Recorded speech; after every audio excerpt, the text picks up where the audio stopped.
Their raspy laughter and the neighing of horses dispersed the silence of the forest. At the moment when she lost her weapon and the wounds did not allow her to move on, at the very moment when she was captured and she resigned herself to her fate, the goddess distributed her fate in a different way.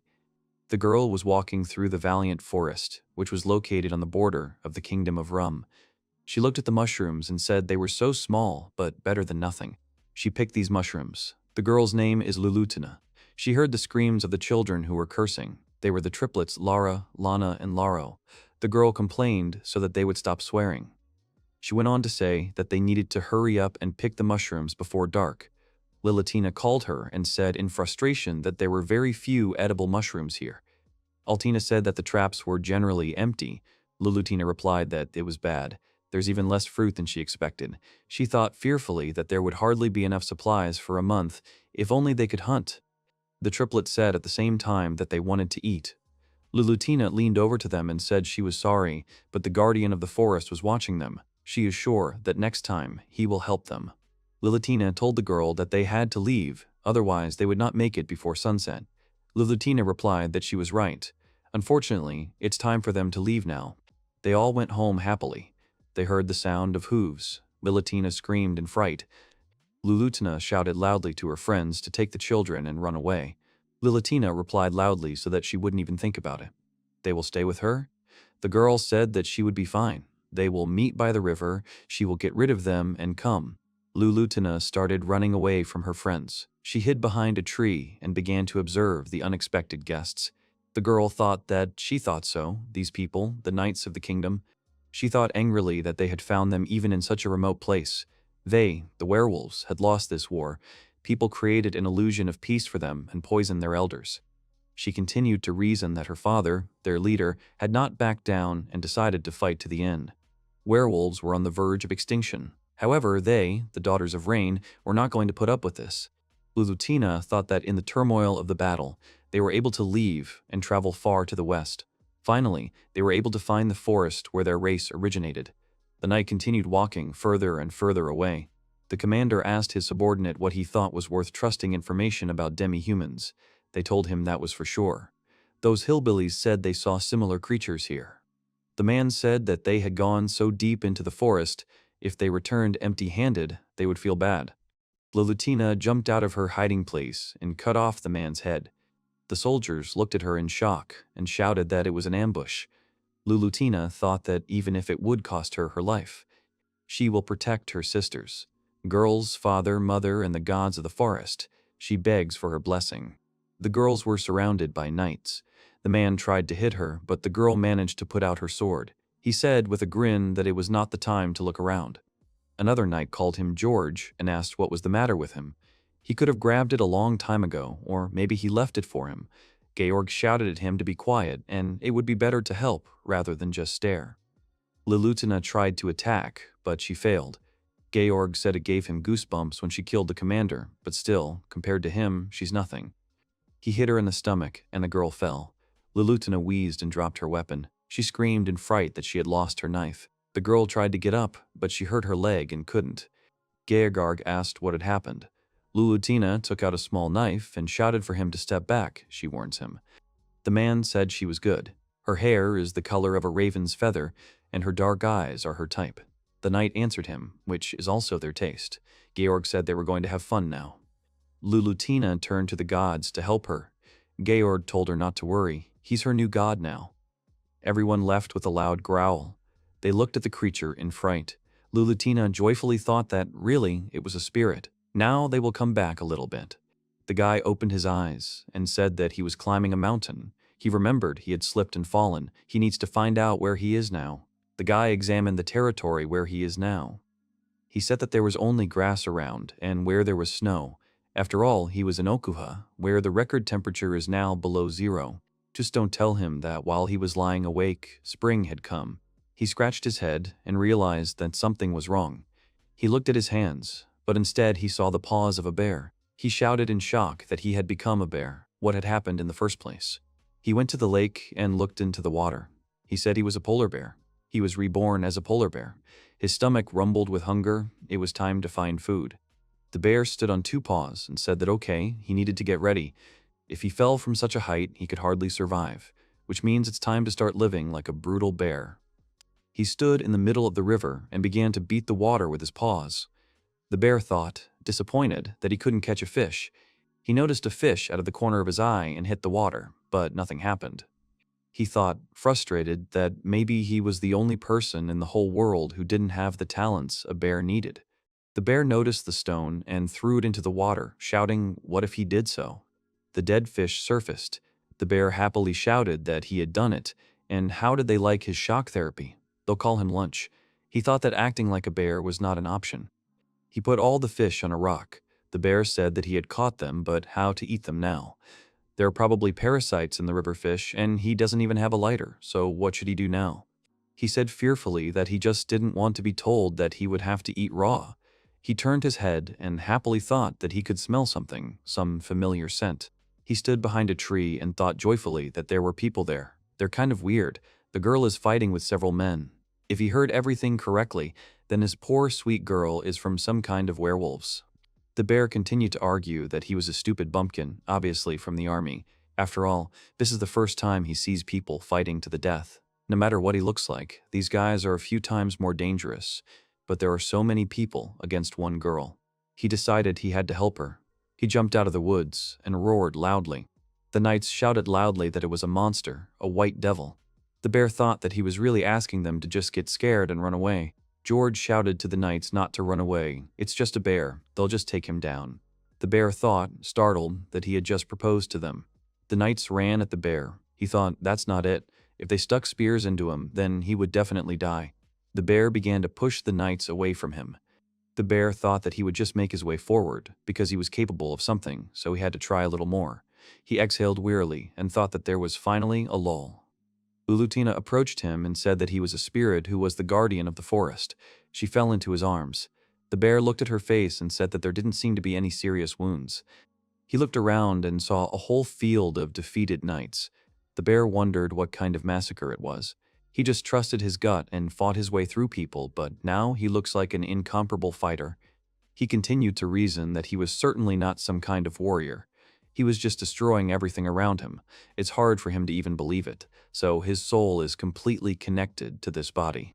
The bear asked what was on the girl's head. He touched her ears, and she began to breathe loudly. The bear thought that a 28-year-old man was harassing a young girl. It was harassment. He said that, okay, the first thing to do was get out of here. Even if the soldiers come here again, they won't find her. The bear put her on the grass under a tree. The bear said he was saying goodbye to the girl with the dog ears. She must grow up strong. He came up through the woods. The bear thought that he hadn't received any information. He continued to speculate that maybe those guys had something useful. After he ate the dried meat and liver, he will be able to make a fire and cook fish. The bear joyfully shouted that it was so delicious, it would be like a rhinestone. He lay down in a clearing and said that it was a blessing, but it was time for him to go hunting again to find food. He thought that it seemed to him that life in the forest was getting better, and as soon as he thought about it, he immediately realized that he was unlikely to make friends with other bears. He met a drilling bear who was not very friendly. The white bear looked at him and waved its paw. He asked, startled, how it was. The brown bear growled ferociously. The polar bear thought, startled, that this was what a real bear he was. They started fighting with each other. The polar bear hit his enemy on the head. The brown bear fell to the ground. The white bear wondered what had just happened. It's very strange, but it looks like he was knocked down, but it happened from one small push. The brown bear abruptly jumps up and runs at another bear. The white bear hit the brown one on the head with all his might. He did not expect this, clutched his head and growled loudly. He ran away from the bear in fright. The polar bear thought that he had just run away. He sat down on the grass and exhaled wearily. The bear thought that he really wanted to meet someone, but it's not like that. He looked up at the sky and thought joyfully that it hadn't turned out well. For no reason, for nothing, their foreheads collided. Maybe it was his territory and all that. The bear fell on the grass and thought that he would no longer appear here so as not to disturb Mr. Bear. He rested for a while and set off on his way. He was walking through the forest and thought he wanted to see the mountains. It was because of that unexpected fight. The bear came out into the clearing. He said admiringly that it was such a nice place. He sat down on a fallen tree and said that the breeze was blowing right in his face. Ulutina came up to him and asked that he was a god. The bear turned his head and saw the girl and her sisters. The bear said it was her. The werewolves fell to the ground and started bowing to him. Lulutina said that he had saved their lives yesterday, but they had not thanked him. This offense is worthy of death. She went on to say that if it suited him, she could offer herself as a sacrifice, so she begs him to protect her sisters by using his powers to guard them. The bear was shocked to think that she was talking at all. They shouted at the same time that they were asking for him very much. He asked what seemed to be a mistake. He went on to say that he's just a happy polar bear, and he's not at all the great guard they're talking about. Lulutina asked that he was not a god. The girl asked where her manners were. She's Lulutina, a werewolf. The bear replied that he had a banal name, Kumakichi. The girl said that he was Kumakichi. It may be strange, but this name suits him very well. The bear blushed and said that he would try to help them anyway, although he doesn't understand at all what sorrows have overtaken them. Lulutina happily shouted that he didn't know what was going on. The girl added that she, unworthy, would answer his questions. The bear complained that she was at it again. The werewolves surrounded the bear and looked at it admiringly. Kumakichi said that it was clear, so only they were able to get to the forest. Lulutina said that yesterday they were ready to moderate. If those people had caught them, they would have cut out their tongues first. She went on to say that he showed up and chased them away. They were able to breathe easy. This is definitely the work of the ancestral spirits. Lulutina shouted to the girls to thank him quickly. The bear awkwardly said that, come on, they could get up. He's even uncomfortable somehow. Laura stared intently at Kumakichi and happily asked what she could do. Lulutina awkwardly told her that she shouldn't be so impolite. The bear told the girl that, of course, she could do it. Laura jumped on the bear and started chewing on it. Leroux ran up and said he wanted to too. Lana said that she did too. The children clung to the bear from all sides and began to play with it. Lulutina blushed and awkwardly shouted that they were going there too. Lulutina told Kumakichi that she was sorry for that. She shouted at the triplets to get off immediately. The girls screamed that there was no way, definitely not. Eltina went up to the bear and hugged him too. He was surprised by such actions. The bear asked them what they really liked. Lulutina laughed and said with a smile that they were still such children. It started to rain. Lulutina awkwardly said that if he didn't mind, he could move to their hideout. It was far away. One of the triplets asked him if he wanted to stay. They came to the cave. Lulutina said she was asking for forgiveness. They couldn't offer him anything. Kumakichi replied that it was nothing to worry about. He just wanted to see how they lived. The bear thought that they had made a shelter out of a cave. It's dark, damp, and the air is musty. Laura pointed at the bear and pointed to a pile of straw. Kumakichi asked why she was sleeping here. The girl replied that she did. The bear asked uncertainly that she was sleeping well. Lulutina said it was awkward. Lulutina told Lulutina that she had meowed that she did not need to bring him here. The girl replied that next time, don't meow, but say whatever you want. Altina cringed and said she was cold. Kumakichi told her to come here. The girl hid in his paws and happily said that he was soft. The bear said they needed to move to another place. It would be possible to live here if they had fur like his, but they won't be able to withstand the cold. Lulutina sadly said yes. She had already thought about it. Suddenly, everyone heard the sound of a rumbling stomach. Lulutina blushed and shouted loudly that it wasn't her. Altina blushed and replied that it was her rumbling. She apologizes to Kumakichi. They just haven't had enough food for a long time. Laura said they were all hungry. The bear turned and headed out of the cave. Lulutina asked where he was going. Kumakichi replied that they would solve the problem of provisions first and then housing. They found a big boar. Altina screamed that he ran over there. Kumakichi punched the animal in the nose and defeated it. Everyone happily ran up to him. Lulutina screamed that he had succeeded. The triplets stopped near the boar and started biting it. The girl awkwardly told the bear that they were still too small, but this carcass was huge. The triplets cheered, which was great. Kumakichi thought that 300 kilos wouldn't be too much. Maybe it's better to skin him here and then get him out of here. He mockingly said that he was a bear. He had paws he couldn't carry. The girl easily lifted the carcass. Lulutina said with a smile that it was time to return. Kumakichi awkwardly replied that, of course, he thought that he had forgotten that this was a magical world. They reached the cave and built a large and bright campfire next to it. The bear thought that he had skinned game before. It is necessary to cover the carcass with hot water and pull out the feathers. No, that's not it. You need to use the same method as with deer. First, burn the wool. Kumakichi called Lulutina and told him to give her a knife. The girl handed him the weapon and told him to take it properly. The bear thought that it would be necessary to scrape off the remains later. He got rid of the fur completely. The bear thought about what to gut later. The triplets started saying, at the same time that it smells delicious, they are very hungry and their tummies are talking. He thought that the last step was to clean the bones. Kumakicha told the girls that the carcass was ready. They cheered. The bear fried pieces of meat on a rock. The girls began to eat meat quickly. Lulutina said it was delicious. Altina happily said it was delicious. Lilitina screamed that it was delicious.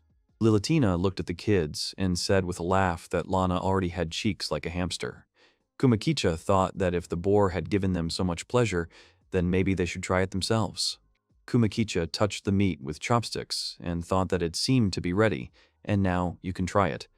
The bear took a bite of the meat and happily shouted that it was very tasty. They were eating delicious food and fooling around. Night had fallen. They put out the fire and went to sleep in the cave. Kumakicha sat and looked at the moon through the cave entrance. The girls flocked to him from all sides. Kumakicha stroked one of the girls and thought that they had a hard time. Lulutina came up to him and asked why he was awake. The bear said that it was Lulutina. The girl asked if he could fulfill her request. Kumakicha asked what happened. She said she was asking me to teach her how to hunt. She went on to say that she understands that it's not good to ask him for anything else. After all he's done for her, but still, she's really asking for his help again. Kumakicha interrupted her and said that there was an interesting expression in her world, seek, and you will find it, and you will find it, and it will be opened. Lulutina asked what those words were. The bear said that it meant that even a small effort on her part could make a very big difference to another. So he's just learning to be a polar bear, but he already has the wisdom of a bear. He added that he would help her with whatever she wanted. Lulutina asked that he was an old bear. How old was he then? She blushed and said she was sorry. She asked an awkward question again. Kumakicha replied that not at all. He's 28, so she can consider him her older brother. He's an old enough bear. Lulutina screamed that no, he wasn't old. The girl took him by the paw and said that he had such soft fur, and he was also very beautiful, like pure silver. The bear thought awkwardly that she was paying a compliment, really, he knew it, but if so, it would be polite to return the compliment. Kumakicha said loudly that Lulutina has a very fluffy tail. He looks really cute. The bear proudly thought that everything had worked out, in his opinion, a good compliment. The girl screamed loudly that she wasn't. Kumakicha looked at her in surprise. Lulutina blushed and asked if he was serious right now. The bear thought it was so cute. He continued to reason that she looked like a beautiful girl now. Lulutina asked that he was white. The bear asked with interest what this meant. The girl replied that it was the kind of people who looked like bears. They speak human speech and walk on two legs. Depending on the region, some of them even hold high positions in the administrative apparatus as human beings. Kumakicha asked that they look like real bears, then how to distinguish them. Lulutina replied that it was very simple. The species, which are called animal-like, are very easy to distinguish. The bear spoke clearly, so she wasn't surprised when he spoke in a human voice. Lulutina said that his fur is as white as the first snow, just like in the forest. Kumakicha asked what the legend was. The girl replied that there is a legend about this forest that only her people know. When these cubs drive them to the realm of the dead, a white guard will descend from the sky and destroy all evil on earth. She went on to say that he would create a stronghold of peace and security in the forest for thousands of years.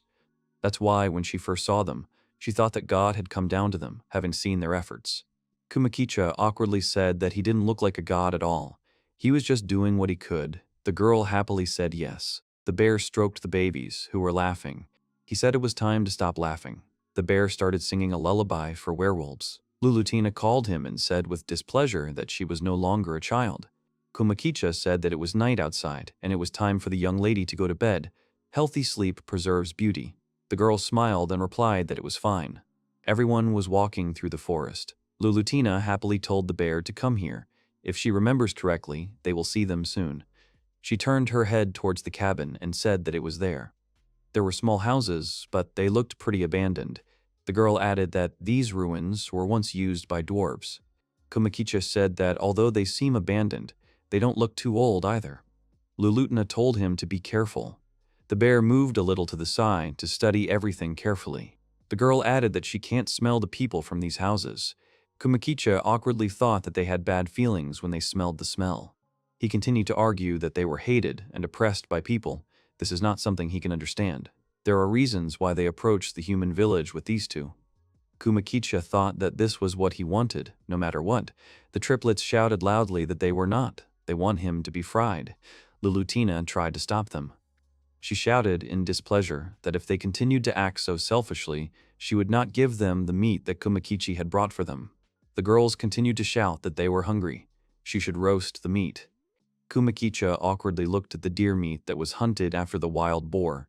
He thought that if the carcass was fried, it would become tough, so it was better to stew it. The bear continued to reason that they really liked the wild boar steak. Lulutina grabbed the children and glared at them to calm them down. Kumakicha was startled to think that Lulutina was so scary.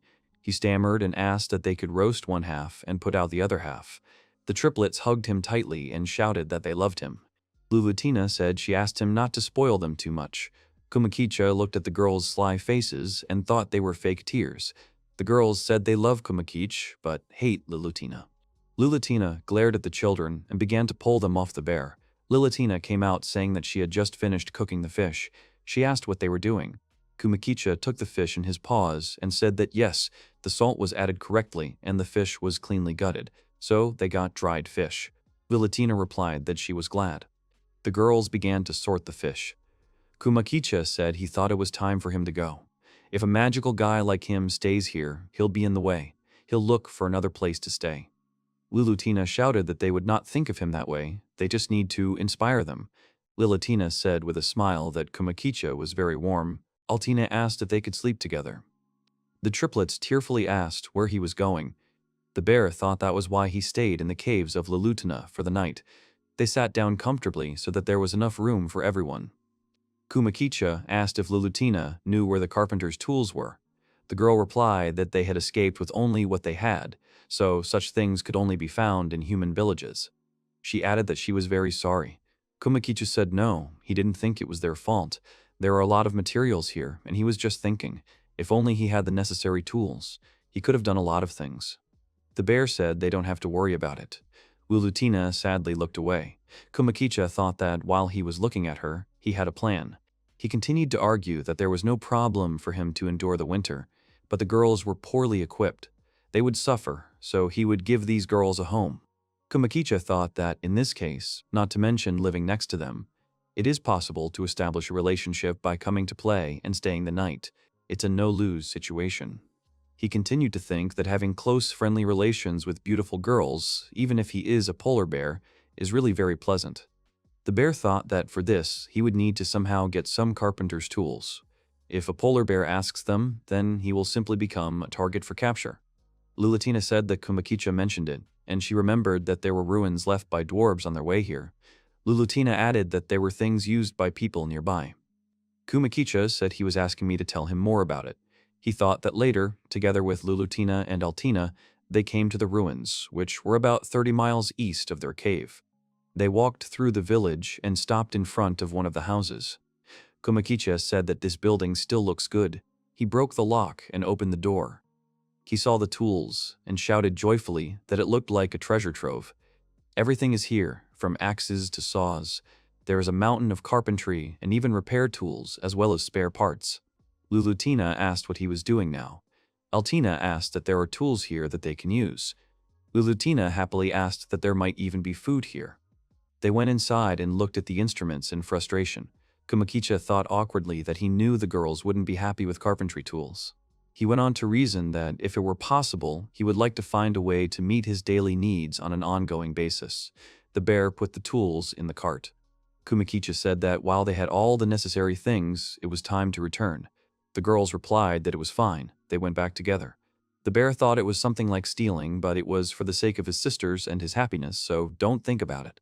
He raised his muzzle and thought it was a familiar smell. The girls started running away. Lulutina shouted for him to be alert.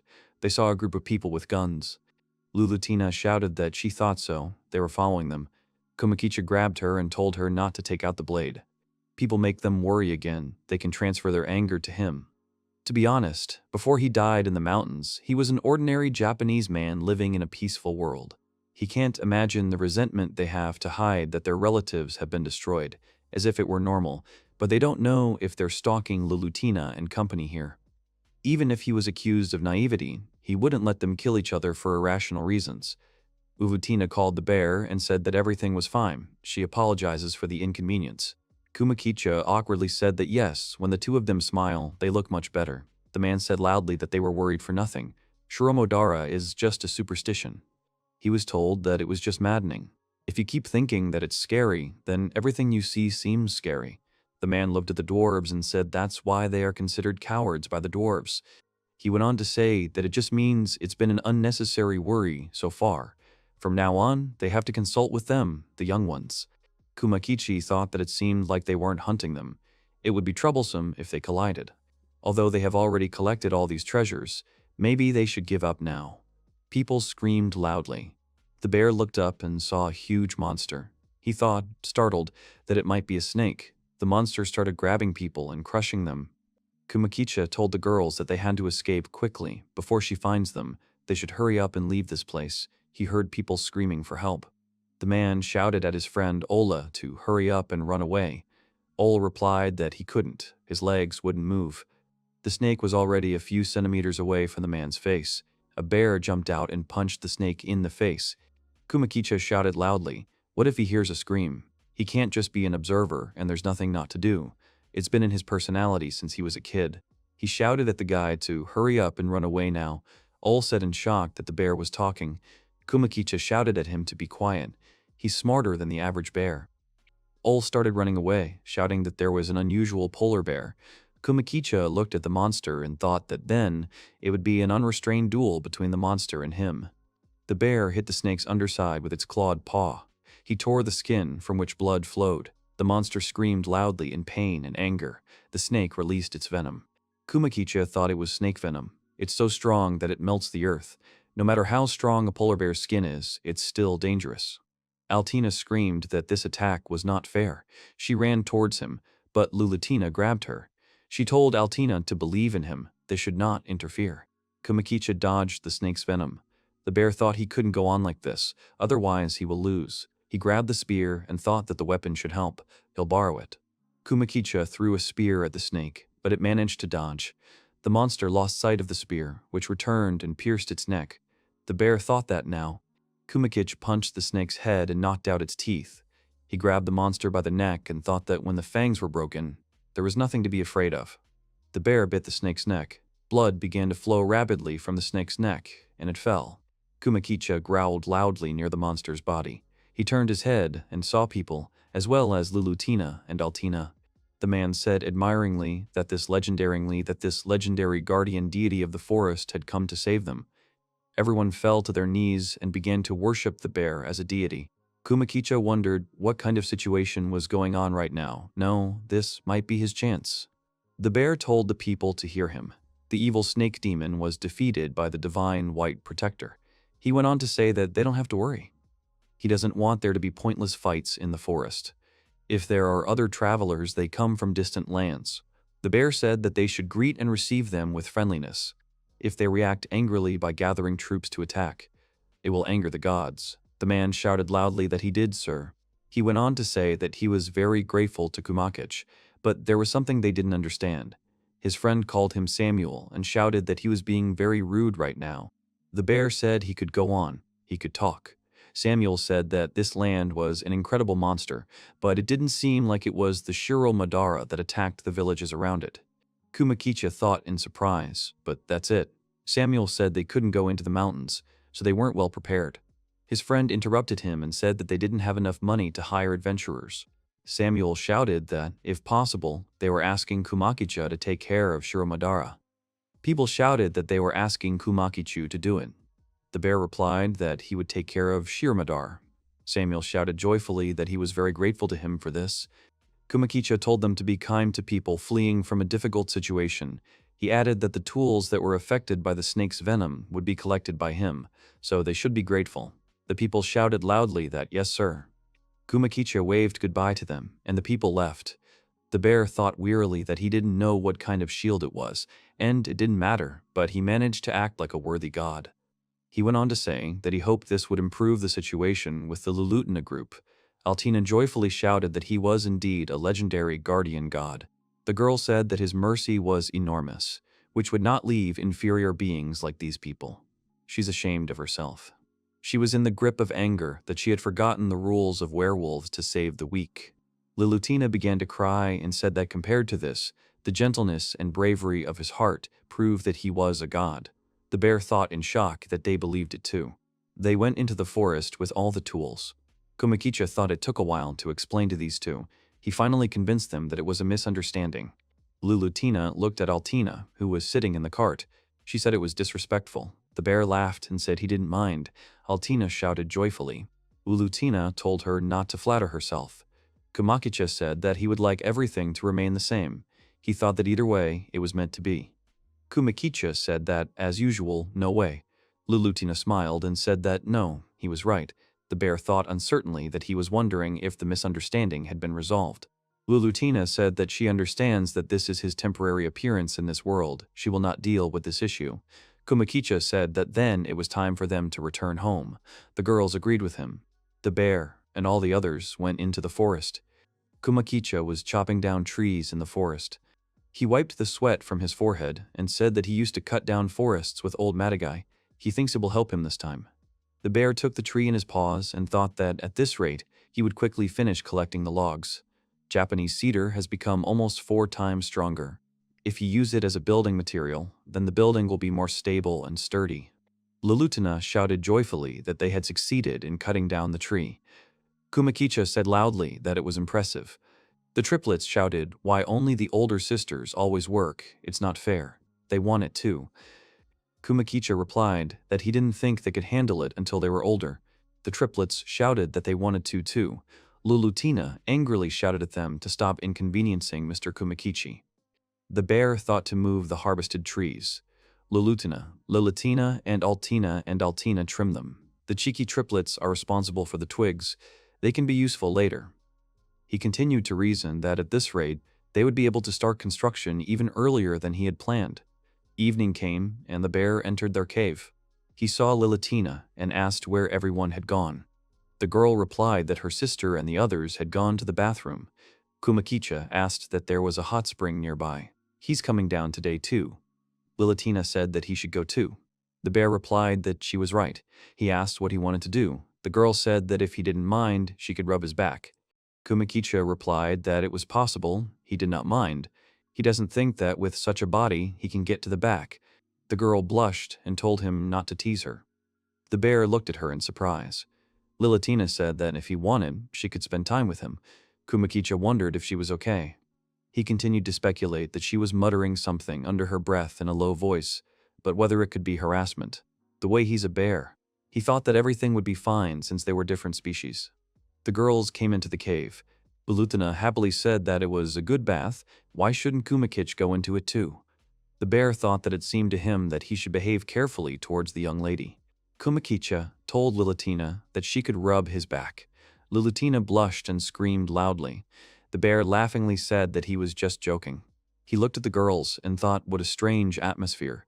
Lilutina grabbed Lilutina and led her out of the cave. Kumakicha thought he was wondering if he had said anything strange. He went on to say that he thought they had a father-daughter relationship, but it doesn't seem like that's the case. After a few days, the leaves began to fall off. Altina blushed and asked if he wanted a child with her. Kumakicha wondered what it even meant in this world, probably to rub her back now. Lilutina looked at the firewood and said that still, what a spectacular view. Kumakicha thought they had overdone it, but the excess wood could be used as firewood. He appreciates everyone's efforts. Lilutina asked what he wanted to do with it. The bear asked what he had not told about his purpose. Kumakicha said he was thinking of using these logs to build a new house for them all. Everyone looked at him in surprise. Lilutina asked what was for them. Lilutina asked that he wants to build it here. The bear shook his head in the affirmative and said that it was true. Lilutina asked that it was not a hole for wild animals, but a proper house for living. Kumakicha replied that it was true. The girls cheered. The bear said that, in turn, they should all cooperate. If they try hard, they will be able to build a cozy house much faster. They have to work hard. The girl joyfully shouted that it was good. Kumakicha thought that from that moment on, they, along with Lilutina and the others, began their work with logs. The logs will be processed first. make a horizontal incision, and just apply pressure. If they don't treat them, they'll get termites. After processing, they will cut them to the right size. They won't be able to stack them just on top of each other. Therefore, they will make a notch at both ends of the logs. Thus, 50 logs will be enough for construction. Kumakicha looked up at the sky and thought that the days were getting shorter. Winter was coming. That's why he wants to start with construction. Kumakicha was sitting in the hot springs. He relaxed and said that it was so good. It's a little sad that he's here alone, but when Lulutina and the others take a bath, other animals probably come here. He continued to reason that they wouldn't come close if there was a bear nearby. Since he was a bear, he's not sure if he needs to clean it out, whether he's a bear at all. Kumakicha thought that wild animals usually use parasites. Usually bears don't have a lot of parasites, but in his case, when he grabbed that deer and its ticks turned on him, they immediately died. The bear continued to reason that he was wondering if his body was producing any toxins. Perhaps this is another gift from the Buddha. It wouldn't be bad, of course. He continued to reason that there were only girls around him. Kumakicha came out of the source. He went towards the cave to dry off from the water on the way. Kumakicha thought that his height was over 290 centimeters, but his little thing, how should I put it correctly, is quite small, but it is still better than a human one. He stopped to look at the starry sky. Kumakicha thought that it seemed to him that his needs might change, since he was reborn into a bear. That was not the main thing. Kumakicha thought that Lulutina had a great shape. She's a very beautiful girl. He hopes that nothing will happen when the mating season arrives. The bear noticed how bright the star was falling from the sky. It was very beautiful. He thought it was for the best. Even a polar bear can have minor problems like this. The bear returned to the cave. The triplets hugged him and shouted joyfully that he was back. They can sleep together. Kumakicha lay down on the straw and thought that, let's sleep together. They're cute, so it can't be helped. Lulutina said with a smile that Mr. Kumakicha was very popular. The triplets started biting the bear in their sleep. He exhaled wearily and thought about what a serene day it was. The group was fighting a monster. The girl was scratched by a monster. Her friend called her Masha and screamed loudly. The girl replied that she was fine, it was just a scratch. She looked at the monster and angrily screamed that it was too strong. They couldn't even deal damage. The monster that resembled a bear growled loudly. Kumakicha walked on the rocks along the river. He found a tree and shouted joyfully that Buna had fallen, so there must be mushrooms there. The bear lifted the log and saw a large number of mushrooms. Kumakicha thought that he often found moisture-loving mushrooms near mountain streams. They go well with meat and cover the taste of umami so you can just lick your fingers. He continued to reason that, of course, he was already tired of meat. He only ate it after he was reborn. By the way, he went to the forest today just for the mushrooms. Kumakicha happily said that he hopes the girls would be happy. He looked into the basket and said that while he was picking them, he found even more mushrooms. He said wearily that it was time to return. He turned his head sharply and thought it was people, and it also smelled of blood and metal. Knowing their dislike of humans, he imagines what they would be getting into now. Kumakicha thought, startled, that they had suddenly come out of the cave. They needed to check.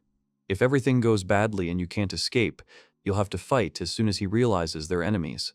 He hid in the bushes and began to watch the people. The guy was shouting to his friend, Roy, that the blood wasn't stopping, but he had to hold on. He begs him not to die. Kumakicha thought he had a serious injury, most likely an artery. It doesn't look like they're after Lulutina. He doesn't understand why they're on guard. The bear turned around with the thought that then he had nothing to do here. Suddenly, he heard a loud scream. People screamed that the monster was following them. That monster again.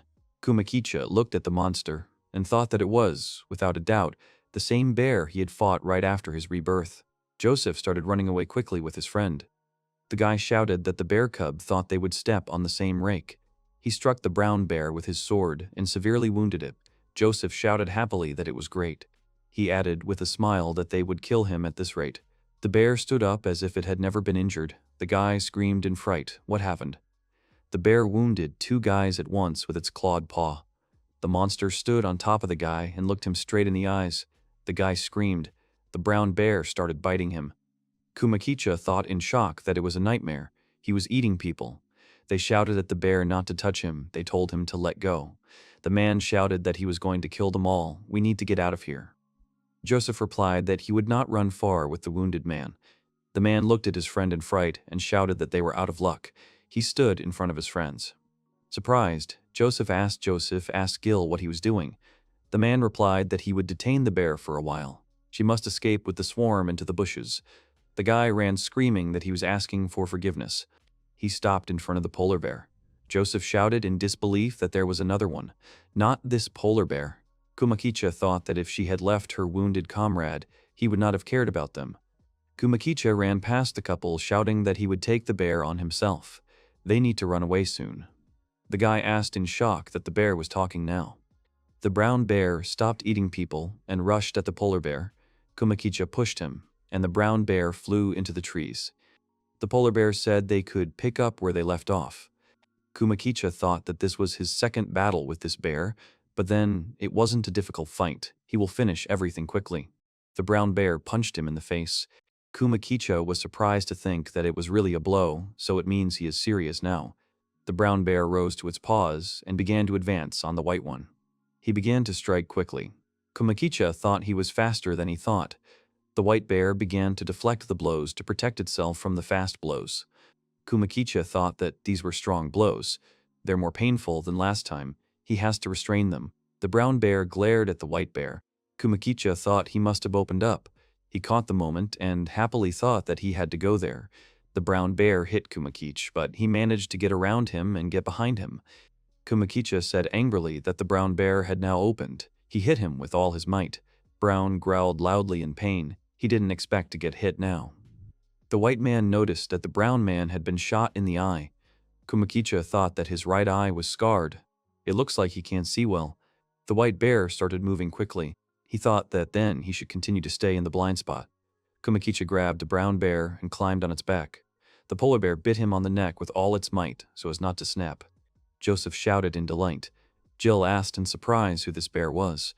Kumakicha got off him and mockingly told them to look at him, how angry he was. He needs to watch where he jumps. Kumakicha thought that if he continued like this, then everything would work out. He turned his head and saw a wounded guy who was unconscious. The bear thought that he would lose the chance to escape. Kumakicha continued to reason that, if he dodged, the guy would be a corpse. The former bear stared at the guy's calm face for a few seconds. The brown bear started advancing on Kumakicha. The white bear thought so, but what if he didn't dodge? He grabbed the brown one by the paws and shouted that then he would throw him over. A brown bear fell into the trees. Kumakicha shouted joyfully that everything had worked out. The polar bear ran into the forest to find the brown one and continue the fight. Kumakicha couldn't find him anywhere. He thought, startled, that there was a problem. He ran away again. A wounded animal is usually ferocious. There is a possibility that it will go to Lilutina. The bear continued to reason that he should purify himself after this. Joseph and his friends came up to him. He shouted loudly that he was caught. He's not an ordinary teddy bear. The guy asked that he was Ali. He had never seen a white elm before. Kumakicha replied that he did not understand and did not think that he was elm. He's just a bear who lives happily in the neighborhood. Joseph fell to his knees and shouted joyfully, "Thank heaven." He apologizes for thinking such a thing about him. He apologizes again for this, if he offended him. The guy said with a smile that he was grateful to him. He's Joseph, the dark elf. Kumakicha was surprised to think that he was a dark elf. Right, now that he mentions it, he looks like a dark elf. He went on to say that his dark skin and refined facial features made him look like a girl. He probably wouldn't have felt the difference if his voice hadn't been so low. He thought uncertainly that it was definitely a guy, right? Someone said that Shiramadara escaped. Yes, they could quickly catch up to him. Kumakicha asked that Shiramadara was that bear. Joseph replied that he did. He saw it in action. This monster is called the giant killer bear. Rumor has it that he kills knights in batches who are trying to purge these lands of evil. Kumakicha awkwardly thought that it was still for him. He said it was good. First they need to pour out their friend. Joseph shouted happily, which was good, of course. The bear said there was a river nearby. He would take them there to clean his wounds. The guy replied that they were relying on him in this matter. Kumakicha built a bonfire in the forest to warm up the group. The bear asked if that was enough. Joseph happily replied that he did. He can stop carrying firewood. The guy added that he apologizes for the inconvenience. Kumakicha said he didn't mind. He thought that the grass stops the blood growing near villages. The bear continued to reason that she would help stop the bleeding. You can say that first aid should be done by rinsing the plant well, crushing it, and spreading it on the damaged part of the body. Kumakicha thought they couldn't save the guy who had his head smashed in, but the other guy was miraculously safe. Unfortunately, the relief did not last long. Kumakicha asked if they didn't need to leave the forest and see a doctor. Joseph replied that he was grateful for his concern, but there was a reason he couldn't leave. The bear asked what the reason was. The guy replied that they were adventurers and had already received an advance from their superiors for this task. If they come back empty-handed, they have to refund the money. The wounded guy said that he was asking for forgiveness. It was all for his sister's sake. Gil said there was no need to apologize. They all agreed to it. It's not his fault. Kumakicha looked at Joseph and said that he seemed to have a reason. The guy replied that he had saved their lives, so he would tell their story. They came to a clearing and hid in the bushes. Joseph asked that Shiromidara was going to show up here. The bear replied that yes, he was sure of it. The bear thought that Joseph and the others came from the Adventurers Guild, from the city of Amgard, which is located far from the forest. They went into the forest to destroy the evil beast, known as Shiromandare. Back in the woods, Joseph said that sometimes they hated each other, but they were always together. They avoided many difficult situations time after time. If there were difficulties, they helped each other. That's what friends mean. He went on to say that Roy was the quietest of them, hiding that his sister was terribly ill. In order to cure her, they had to buy good medicines. Joseph mentioned that medicines cost money. It's something they couldn't afford. Then they saw the assignment. Wild Shiromandare appeared out of nowhere in some villages. He said that the reliable border troops in the forts did not even think about helping the villages. Tired of waiting, they collected as much money as they could for completing this task. Joseph said they used the entire deposit carelessly. They have no choice. They can't get the money back. They're just fools who thought it was a simple way out. He added that if they finish the only job halfway through, they won't be able to become adventurers anymore. It's the same as death for them, like that. Kumakicha thought that after they told their story, he told Joseph not to jump on Shiromidara again, and then offered to get rid of him. The bear thought that in the beginning, in order to do this, he would have to get their permission to do something terrifying. Joseph said that he was asking for Masha's forgiveness, and later he would give him a decent funeral. Kumakicha told him not to make any noise. They saw a brown bear. Joseph said, startled, that it was just like Kumakicha had said. He came back here. The polar bear told him to be quiet, or he would notice. Kumakicha thought it was a terrible thing he was asked to do. It's burying their dead friend, Mash. He continued to speculate that using him as bait for Shiromandara. Shiromandara had to go back for the entrails of Mash, who was fighting him. This is the nature of every bear. Kumakicha thought that the bear would never back down until it tasted its prey. Even during the Sankibetsu incident, in which 7 people died in Hokkaido, the bear continued to devour the remains until there was nothing left. The bear continued to reason that Brown had returned. They had a plan that would put an end to him. The brown bear started walking towards the body and got trapped. He fell into a hole that was covered with foliage. Joseph shouted loudly that there was fire. Go ahead. Kumakicha threw a bottle of fuel into the pit. The brown bear caught fire. The brown bear growled and jumped out of the pit. Kumakicha told him that he might be suitable now. The brown bear ran at the white one to bite his skin.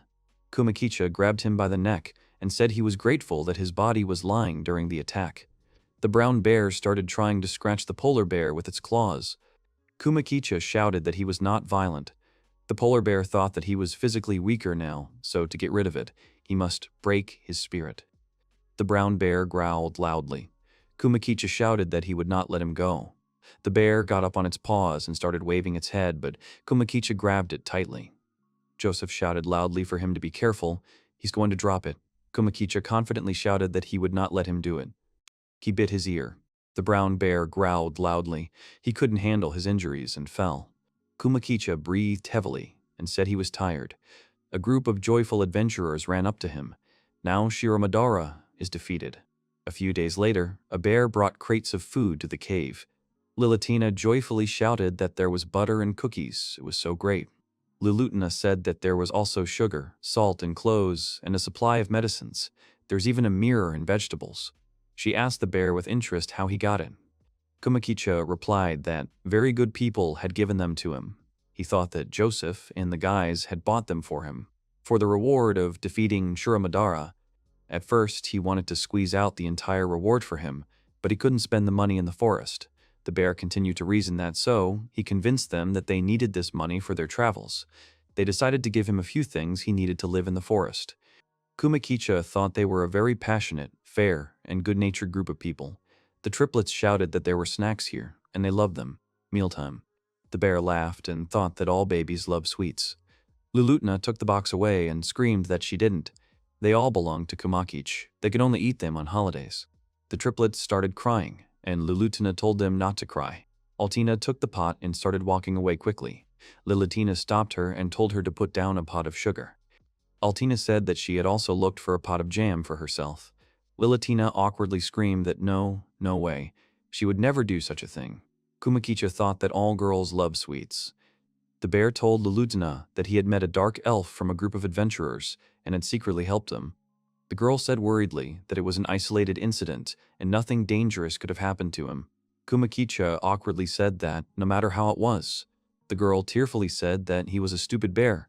She shouted that today was a special day. Everyone cheered. Lulatina looked at herself in the mirror. Lulatina called her over and told her to help her with something, not to just sit and look in the mirror. Lulatina told her to calm down. She would have to wear something better if she wanted Kumakicha to notice him at all. Lulutina looked at her in shock. Kumakicha looked at the girls and thought that she knows that Lilitina is a mirror only for herself. Lilitina is very obsessed with fashion. One day, she received a cloth that he had purchased from Joseph. She went on to say that after that, she turned into a sewing machine and was very focused on creating new rows. These were not just store-bought outfits, but handmade ones. Kumakicha thought that these outfits would be perfect for going to a wedding. For starters, they're all beautiful girls. Their charm only gets better when they wear more elegant outfits. Lilatina approached him with 2 types of fabric and said that she could not choose between this and that. She asked him what he thought she should choose.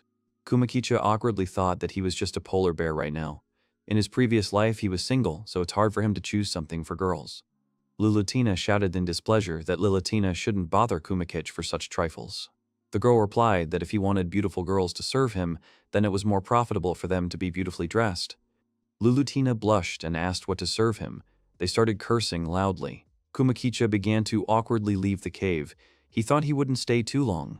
He came out of the cave and a girl flew into him. Kumakicha said that it was Laro. The girl laughingly said that she wanted to jam. Lara and Lana ran up to him and shouted that they wanted to too. Kumakicha said that he was very glad that they were all happy. He turned his head and said he smelled something sweet and spicy. He saw Altina cooking something. Kumakicha looked into the pot and said that he looked very, very good. The girl said it was stewed meat in fish sauce. She made it herself. Kumakicha thought that she hadn't just warmed up the boar meat stew, but had made it out of it. She's amazing.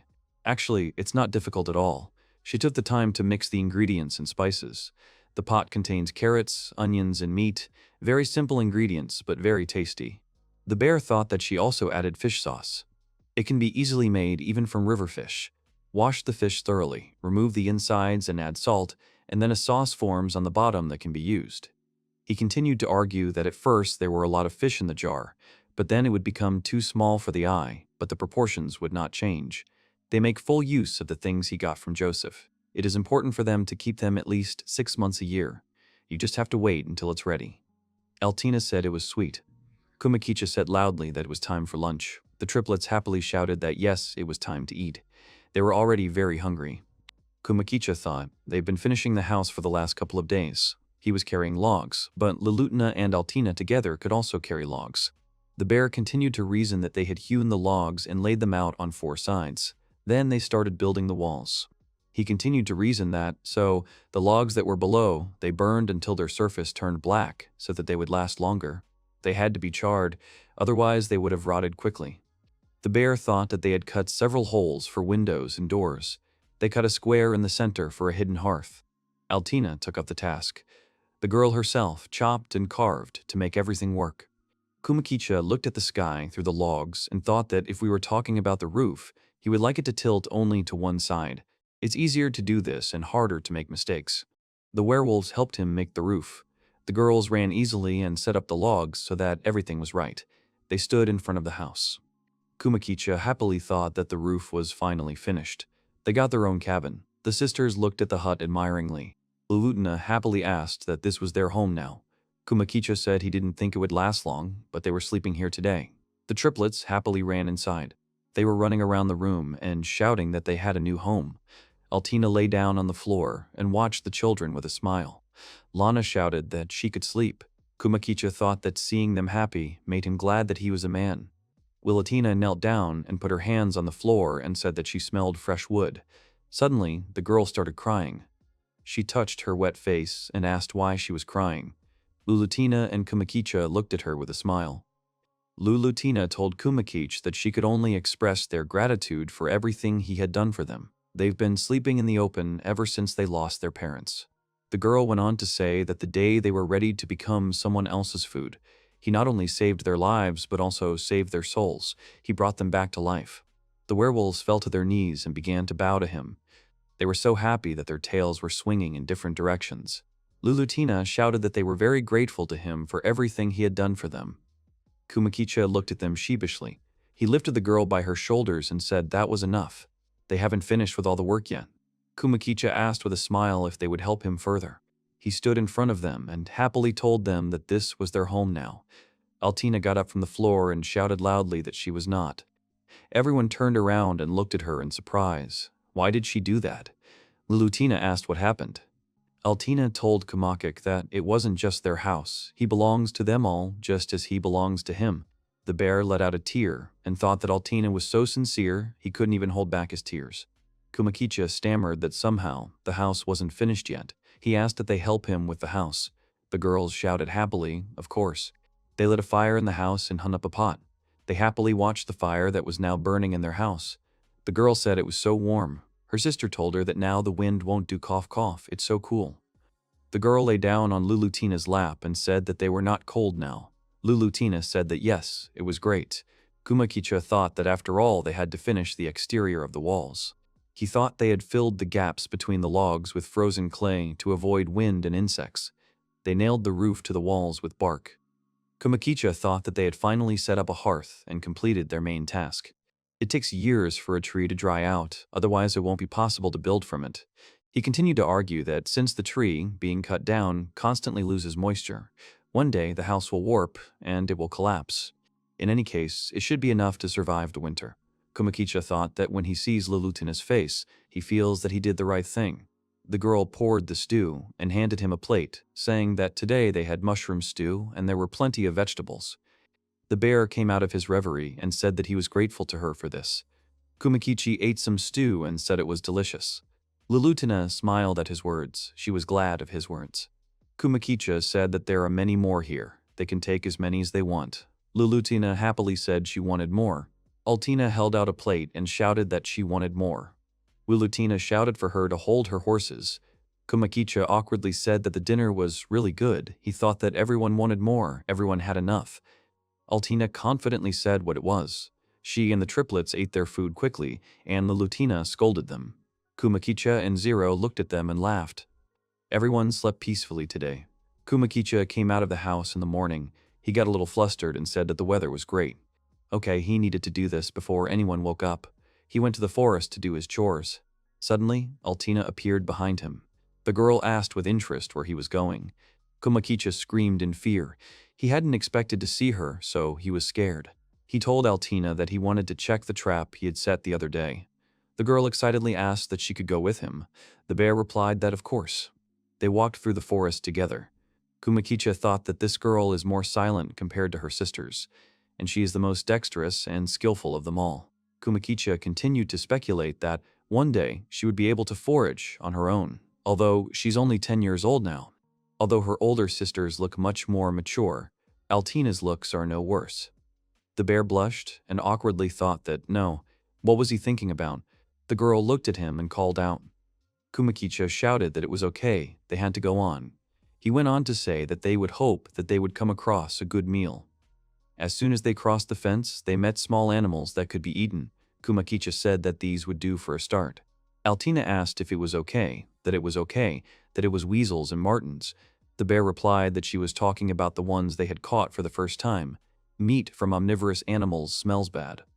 Kumakicha thought that, compared to these animals, squirrels that eat only fruits and nuts taste much better. If they didn't have a problem with food, he wouldn't even think about omnivores. He continued to reason that they had put aside their remaining white bones and made a soup with meatballs. Then, on the wave of success, they made bread. He is surprised that they managed to bake something good with randomly made cookies. Kumakicha thought that one way or another, ever since Lilatina learned how to bake bread, she stopped gorging on meat every morning. The bear looked at the girl who was drinking tea. He thought that she looked very elegant when drinking tea. Lilatina is quite different from the others. There has always been a certain aura of grace around her, but he likes Lilatina the glutton more.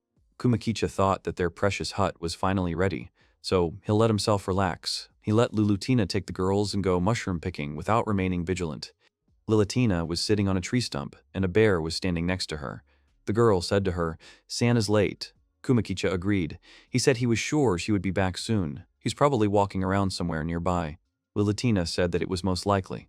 Kumakicha thought that, however, time passed, but Lilatina still did not return. Kumakicha and Lilatina were already getting worried. The bear told the girl that he would go look for her. They heard crying. Tearful triplets were running towards them. Kumakicha worriedly asked them what had happened. The girls couldn't speak. They were already choking on their tears. Kumakicha asked again what happened to Lilatina. The triplets screamed that bad people had taken her away.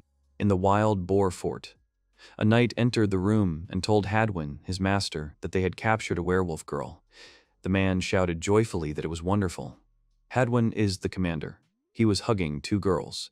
The man mentioned that the infamous werewolf girl was here now. She must be alive. He's sure she's good. The knight replied that he would search her and bring her immediately. Hadwin said that he would leave the main course for later. He looked at the girls and said that he would be with them for now. He hopes that they are all grateful to him for bringing them here from the villages. Hadwin told the girl that he could promise her a life without worries, as long as she gives him the respect and obedience he deserves. He could do a few favors for her family. The girl incredulously asked that it was true. Hadwin replied that, of course. He thought with a laugh that it would only be in her dreams, the stupid peasants. He would sell her to a slaver as soon as he got bored with her. He would do the same to that werewolf girl. Lilatina was in the dungeon. She was beaten by two men. One of them told her to finally give up. He punched her and said with a smile that usually even an adult man screamed at least once after such pain. He asked that the chief's daughter was well made. Lilatina showed her fangs and growled. The man laughingly said that he was so scared. Another man told his friend that she was cute. The man shouted that the boss said they couldn't touch her like that. They should beat her up and make sure she's hurt, nothing more.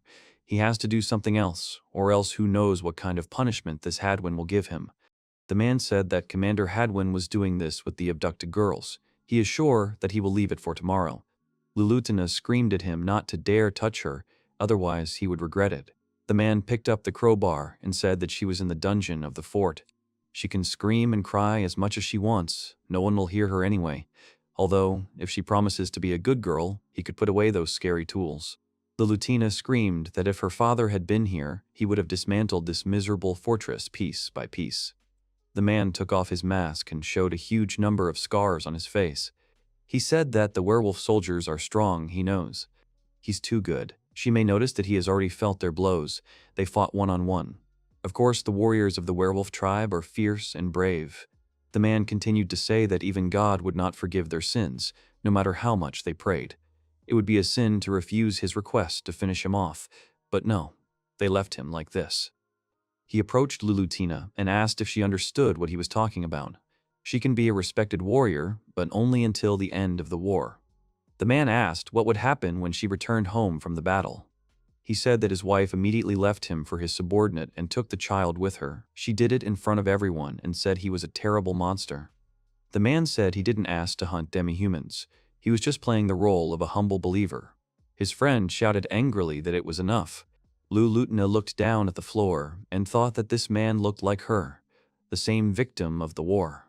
The man satirically shouted that he knew it was a look, it was pity. Lilatina screamed that no, he wanted to do it. The man said it was great. Okay, but he's already decided. He would torture every cell of her body. He went on to say that by the time the sun rose, she wouldn't be able to think of anything but him. He will put the meaning of true pain in her very being. The man added that they should get ready. No one would be able to stop him when he started. There's no way he's going to stop. His friend put a hand on his shoulder. He screamed at Zack to stop it. They have orders to force this girl to confess where the rest of her family members are, but so as not to break her. Don't do anything to spoil the boss's mood. He asked if Zack had any idea what kind of punishment he would give them, if he was even listening to him.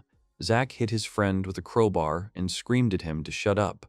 He shouted at him not to tell him what to do. His wounds are screaming. He wants to take revenge on the demi-humans.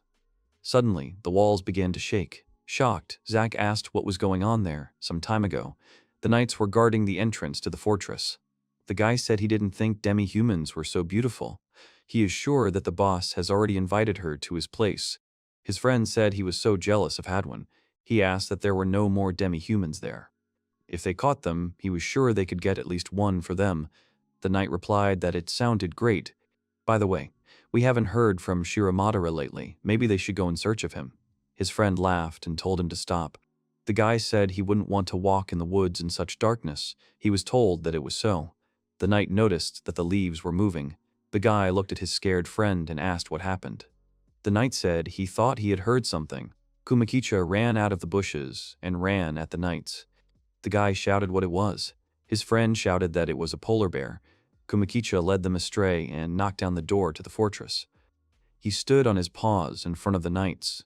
The bear shouted for the kidnappers to listen carefully. To kidnap a beautiful maiden is the most heinous and cowardly act. He continued shouting that Kumakicha had come to bring down the justice of heaven on them. One of the knights shouted angrily that he didn't know that this was a wild boar fort ruled by Lord Hadwin. Kumakicha shouted that he understood this perfectly well. The knights shouted that there was an ambush. They were attacked. Joseph came out of Kumakicha's back and started shooting arrows at the knights. Joseph loudly asked that they had just been taken off the quest. At least he had some kind of plan. Kumakicha shouted that he was not. He'll just send everyone flying in his path. The bear told Joseph that he was grateful to him for showing the way. He doesn't need to do anything else. He doesn't want to get caught either. The guy shot at the soldier. Joseph shouted that he would rather stay. They owe him their lives. His girlfriend is like a sister to them. They can't leave her. He doesn't care that Hadwin, a man, is some kind of Margrave. He's just a tyrant. He added that the time has come to make the world a little better. Kumakicha shielded the guy from the blow with his paw, but the sword did not cut him. The knight asked in shock why his sword wasn't piercing him. Kumakicha shouted that his puny sword couldn't hurt him. The knight shouted for them to surround him. The bear kicked him and he fell to the ground. More knights ran at him, shouting that he would not pass. Kumakicha grabbed the knight by the leg and used it to throw the other knights away from him. One of the soldiers stopped and shouted in surprise what he was doing. The chief shouted at him not to break formation. He's very fast. Kumakicha scratched him to get through. The knight went to Lord Hadwin and told him to let him report. Having asked what the fuss was about, something had happened. The knight shouted that he was an uninvited guest. They've broken through the gate and are already fighting in the courtyard. Joseph asked in shock how it happened. They just have to kill them, and that's it. They must not be allowed to enter this room. They heard someone shouting for Lutina. The knight shouted that they were already here. Kumakicha kicked down the door and went inside. They tried to hit him with an iron ball, but he managed to quickly dodge the blow. A knight came out and shouted where he was going. This fort is under the protection of the noble knights of Robles. The bear told them not to think that heaven would forgive their sins for what they had done. The knight shouted angrily that there was some kind of heaven. The bear shouted that they should stop talking already. They must return Lelutina to him. The knight said with a laugh that he was Elm. The knight continued to say that these nasty creatures stick together. If he wants to get his girlfriend back, he has to defeat him. Lord Hadwin's right-hand man, Alphonse Shooting Star. He threw an iron ball at the bear. Joseph shouted at him to be careful. Kumakicha covered his face with his hands to ward off the attack from Alphonse. Kumakicha thought it hurt, but he had to endure it. Lelutina must have gone through much worse and she was captured. The bear growled furiously. He ran at Alphonse and punched him in the face. The man was completely defeated by Kumakichi. The polar bear opened the door and shouted that Lelutina was here. He saw the girls who screamed in embarrassment. Joseph pointed his finger at the man and shouted that it was their boss, Hadwin. The man was hiding behind the girls. Hadwin shouted in fright who he was. He's the Margrave's son, Hadwin. He understands that. Joseph fired an arrow that hit the wall next to Hadwin's head. The guy shouted that he knew that Hadwin had committed a bunch of disgusting acts, hiding behind his position. His death will fulfill the wishes of several dozen nearby villages. Hadwin handed the chest to the bear and said that here, he can take all the girls and all the money. In exchange for keeping him alive, it sounds tempting. Hadwin asked that he was Elm, wasn't he? He was asking for him very much. He's too young to die. Joseph sighed indignantly and shouted that after all his selfish poking, he would beg for mercy when his time came. Joseph told the bear that he might not even get his paw dirty with this maggot. He will put an end to it. Kumakicha shouted for him to wait. He grabbed Hadwin. Kumakicha said that if he is the commander of this fort, then he should tell him where they hid the girl who was abducted around noon today. He should tell him about it immediately. Hadwin shouted in fright that he would tell him everything. That dark-haired girl in the dungeon, he told him what he wanted, then he would have to spare him. Kumakicha replied that of course, but only his life. He scratched the man's face badly.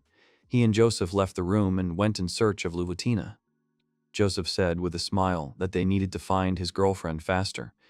Kumakicha stopped and said that he should take the other abducted girls and help them escape first. Joseph said worriedly that he would be alone then. Kumakicha confidently replied that he could handle it on his own. He could not worry, but fulfill his assignment. The bear continued to say that if they left these girls alone, who knows what the other soldiers would do to them. He's the only one who can protect them. Joseph sighed and said that if he said that, then he couldn't refuse. Kumakicha said that he was grateful for his help, but it was time for him to go after Lulutina. Joseph shouted that, when it was all over, the drinks were on him. Kumakicha waved at him that everything would be fine. His main task now is to save Lulutina. The bear walked through the corridors of the fortress. He thought he could smell burning, that someone had started a fire somewhere. Kumakicha started shouting Lulutina's name loudly so that she would respond. Kumakicha sniffed and shouted joyfully that he knew this smell. He ran into the room and found Lulutina in the hands of a crazy guy who already wanted to hurt her. The bear growled furiously and began to approach the guy. He shouted in fright who he was. He's going to get in his way. He gripped the crowbar tighter to defend himself. The guy screamed for this disgusting bear to die. Kumakicha punched him in the face and shouted at him to get out of his way. He destroyed this terrible guy. Kumakicha ran up to Lulutina, who had her eyes closed. He broke the shackles, shouting that he would get her out now. She just has to hold on. The bear hugged her and examined her. He said, startled, that she had so many bruises. He apologizes to her for this. The girl began to come to her senses. Kumakicha excitedly called out to her. The girl began to cry and screamed loudly in fear and relief that it was over. She was so scared that she couldn't move. The bear hugged her and gently told her that everything was fine now. Everything is fine. It's time for them to go home. Kumakicha managed to save Lulutina from the hands of terrible people. A few days after the rescue of Lulutina, Kumakicha sat on a log and looked up at the sky. A joyful Joseph ran up to him and waved at him. The bear said he was sorry for making him come all the way here. The guy said it was nothing. Collecting information about the fort is a small thing, especially if he asks for it. Kumakicha thought with tears in his eyes that Joseph was such a good guy. The bear asked with interest what he had learned. The guy said that, fearing that the rumors about his defeat would spread, in his report to the macrograph, it was said that the fort had burned down in a fire. Now he is joining the ranks of all comers, preparing for hunting in the mountains. He thought that after he had barely saved his life, he would have ended up with this, but it wouldn't be that simple. The fact that Lulutina was released from his imprisonment is also a big political miscalculation.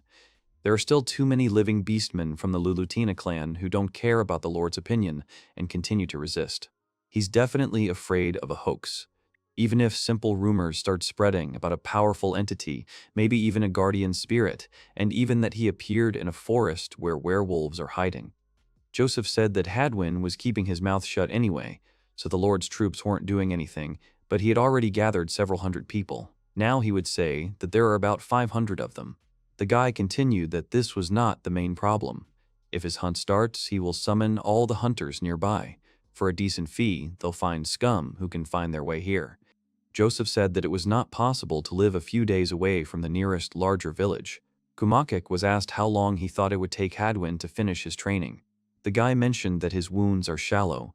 They can assume that it will take him 7 days to recover. Another 7 days for him to gather all the necessary supplies, for a total of about half a month. Joseph said that if you look at it from the other side, how deep into the forest can they escape in that time? Kumakicha replied that he would not run away from here. The bear said that in half a month he would be able to prepare and carry them out with his feet. He could have handled 500 or 600 soldiers even on his own. Joseph shouted at him not to talk nonsense. No matter what he decided, he would go with him to the end. He has been roaming the forests and mountains for a long time, so a lone dark elf will not burden him. Kumakich said that if he continued to hang around next to him, he himself would be carried out feet first. He should have received enough money from the Adventurers Guild after defeating Kuromadara. The bear added that he didn't need to risk his life for a fool like him.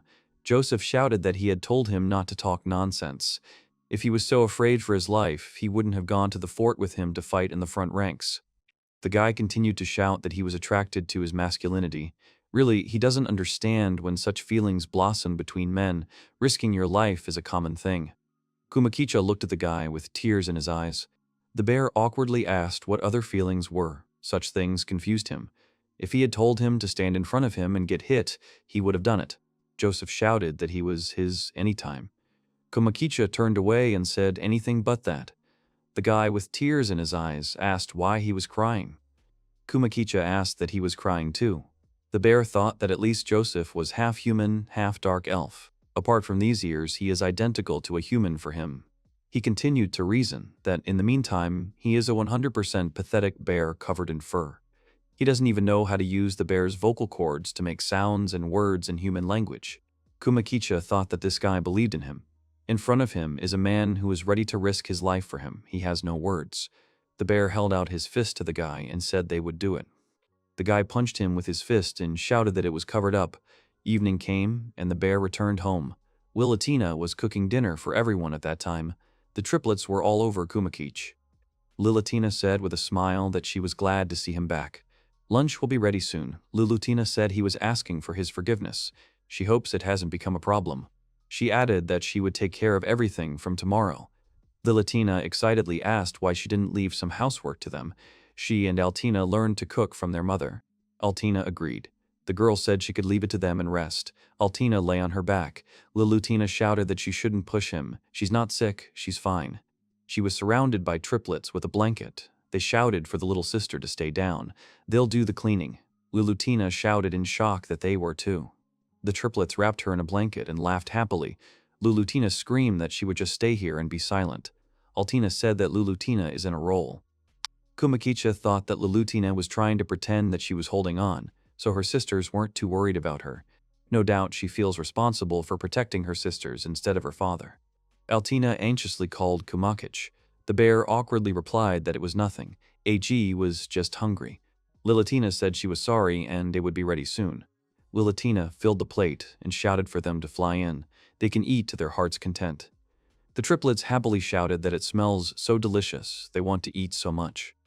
Kumakicha thought to help him and Lilatina recover. Today's menu consists entirely of fried food. Lilatina said with a smile that she could cook more, so they can eat to their heart's content. The bear sniffed the food and happily said that, let's get started. He tasted it and said it was delicious. The bear thought that crispy breadcrumbs and juicy meat go perfectly together. He could eat it all day. Lilutina told her sister that it was very tasty. Lilatina has surpassed herself. Lilatina said with a smile that she was glad to hear that. After a cozy dinner, there's something all werewolves should do. The girls screamed that, of course. Kumakicha thought that after a cozy dinner, there was something that all werewolves were required to do. It's brushing your teeth. Lauro sat on the bear and said with a smile that she would brush his teeth. Kumakicha thought that teeth were very important for werewolves. They make toothbrushes out of sterile twigs and brush their teeth thoroughly, almost making it addictive. He went on to say that he also started brushing his teeth after the girls told him about it. Dental problems are always so painful. With a smile, Lauro told him to open his mouth wide. Kumakicha did not dare to open his mouth. He thought he knew Lauro was trying to be caring. He really shouldn't let her run that stick in his mouth. Rio continued to reason that he wasn't a fan of this.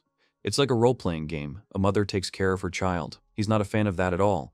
Lilatina said with displeasure that Lauro was inconveniencing Kumakich. Lilatina asked how she could focus on brushing her teeth. Lauro hugged the bear tightly and mockingly asked that her little sister was jealous.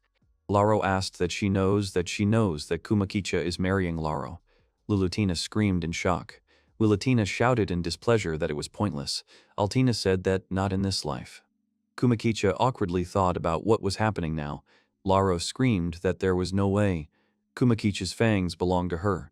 She put the brush in his mouth and told him to say, ah. Lauro happily asked that it was nice. Kumakicha thought wearily that it was so wet and sticky. He looked at the older sisters and thought, startled, that these stares were frightening. We just have to wait out the storm. Night fell, and Kumakicha went outside. He looked up at the beautiful night sky. Suddenly, he heard Lilutina's scream. The bear asked what happened, why she was in such a hurry. Lulutina awkwardly replied that Kumakicha was not himself today. The bear said she could see right through him. The girl said with a smile that he was more predictable than he seemed. Lulutina continued to say that his face said that he was thinking hard. Kumakicha replied wearily that she was right. People gather in their forest. The bear looked at the girl and thought that they were proud of who they were. They wouldn't run away even if she asked them to. He doesn't want them to be in pain again. Lulutina said with a smile that it was happening again. He stops talking and mumbles something. She always wanted to ask him something. The girl asked why he was going so far for them. Kumakicha thought because at first he just wanted to help, to give a helping hand to girls in need. Then spending time with them became a habit. The bear thought no, it was just an excuse. He was reborn as a polar bear. He was very lonely in the forest. If he had been left alone, he would have lost all humanity. Kumakicha went on to argue that the fact that Lulutina and the girls needed him made it clear to him that he was Kumakicha's Kamada, and not just a beast. The bear told the girl because he needs her, that's all. Lulutina smiled broadly and happily said that it meant that he had already become part of the family. Kumakicha awkwardly looked at the girl, who laughed out loud. Suddenly, the door of the house opened and all the girls ran out. The triplets and Altina hugged the bear tightly. Kumakicha wanted to tell them something, but Lulutina confidently told him not to tell them to run. They will fight. Lulutina said with a smile that she would definitely help in any way she could. Altina said they were fighting together. Defeat is unacceptable. The triplets shouted that they would not lose. They will fight too. They'll show them. Lulutina asked him if he was feeling better now. Kumakicha replied that he was, as if he had 1,000,000 soldiers behind him. They will fight, and they will definitely win the battle. Hadwin threw the glass at the wall. He touched the bandage on his face and screamed that he was in so much pain that he couldn't sleep. Why was he? Why did this happen to him? He said angrily that this terrible polar bear wouldn't leave his head. He won't just kill him, no. He will quarter him and then show his corpse to the people. A knight ran into the room. Hadwin shouted angrily that he had told no one to enter. The guy excitedly said yes, but the situation was different. Outside the door, the man said he was coming in. Hadwin furiously shouted that he said no one should enter. A huge bear entered the room and growled. Hadwin closed his eyes and shouted loudly at him not to eat it. He realized that nothing had happened and opened his eyes, but there was no bear. Hadwin asked in surprise that he hadn't been eaten. The man laughingly said that he had no desire to swallow such a pig. Hadwin shouted in shock that it was him. The man smiled broadly and said that he was Sir Guillaume at his service. He came to help him in the fight with the bear. The knight was running through the forest. He yells that he has never heard of such a thing. They didn't warn them about this. This is not an ordinary hunt. The guy tripped over the rope. He fell to the ground and screamed that it was a trap. He's in so much pain. What's the trap doing here? A polar bear approached him. The knight screamed at him to get away from him. The guy looked at the bear and shouted what kind of monster it was. Kumakicha thought that it had been 2 weeks since they had rescued Lulutina. Hadwin's soldiers formed a beast-conquering squad and headed for the forest. Kumakicha asked Joseph what was going on there. The guy replied with a smile that everything was fine. They think it's just hunting an animal, so they don't suspect anything. He went on to say that it would be fun when they were trapped. Joseph asked about the situation here. Kumakicha replied that everything was quiet, naturally. The bear thought that they might seem insignificant compared to Hadwin's army, but they were well prepared for battle. Joseph oversaw all the preparations at the castle. He continued to reason that while Lulutina and the girls were preparing traps, Joseph asked with interest what the girls were doing now. Kumakicha replied that they were waiting in the forest. He hopes they'll be okay. Joseph said that when the battle was over, he would like to see Lulutina. After all, he hadn't given her his due respect yet. Kumakicha replied that he did. She has beautiful black eyes and fur. Joseph laughed. Kumakicha awkwardly asked what it was. He's very surprised. The guy said he didn't know everything about his tribe, but his fiancée must have beautiful fur. Kumakicha thought that Joseph seemed to have the wrong idea about Lulutina, although that wasn't the point. The bear said they should strike while they were unguarded. Their main target is a local hunter. Joseph said yes, but he doesn't know what scared Hadwin so much, but he uses all his strength to catch and kill him. Kumakicha asked if he could set fire to the forest to smoke them out. Joseph said with a smile that no, there was no need to worry. If the flames get out of control, then not only the forest and the mountain, but also other territories, including Hardwin's lands, will be destroyed. Then he will definitely not escape the chopping block. Joseph added that this is why the soldiers have dispersed and are gradually encircling the area. Kumakicha replied that he understood. They heard the trap go off. The bear screamed that they were here. He and Joseph should go now. The guy shouted that it was okay. The knight said with displeasure that it was foggy here and the road had ended. His friend replied that yes. The knight said that using so many soldiers to hunt a single beast was the only thing Mr. Hadwin could think of. He was told that Dora would be more comfortable. He just had to be patient a little. Kumakicha appeared and hit him on the head. He began to deal with the knights quickly. The commander shouted in fright that the enemy was attacking. Joseph fired an arrow and pierced the commander's neck. The archers lined up to attack the bear. The knight shouted that there was fire. Kumakicha, deflect the arrows with your skin. He complained that it hurt. He started running into the depths of the forest to hide. The knight ran after him, shouting that the beast was trying to escape. They had to run after him. Kumakicha stopped and noticed that they were watching him. He started running from side to side. Laughing, the knight shouted for them to just look. The beast can't handle their soldiers. First and second, he orders them to draw their spears. Kumakicha thought they were fools. It wouldn't even occur to them that he did it on purpose. The soldiers ran towards him, when suddenly they stepped on a pit and fell. Most of the soldiers fell into the pit, which was filled with sharp spikes. Their commander said in shock that it was a trap. He shouted for everyone to stop. He said that the mere thought that an animal could have built a trap was simply amazing. The man raised his head, but did not see the bear. He shouted in shock that he had disappeared. Kumakicha walked around him from behind and pushed him into the pit, so they repelled another offensive. Bear and Joseph met again to discuss the situation. The guy said that Kumakicha did a great job. He dealt with them easily. However, he thinks they should be more careful. Kumakicha asked why. Joseph replied that Hadwin had a platoon of magicians in his army. He's really desperate. The bear said in surprise that he was eating magi. Despite his strength, they can injure him if they use some unknown magic. Joseph awkwardly said no. The rank isn't that high for that. These guys are only good at water magic. They shoot water arrows or freeze their enemies. Anyway, forewarned means armed.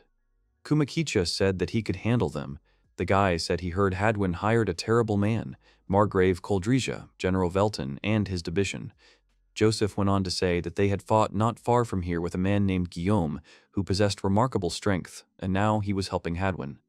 He said he wasn't a tactical genius, but he was strong. Rumor has it that he has the blood of the Leos tribe in him. Kumakicha thought that Guillaume, if this is true, then he shouldn't underestimate him. The bear asked what kind of tribe the Leos were.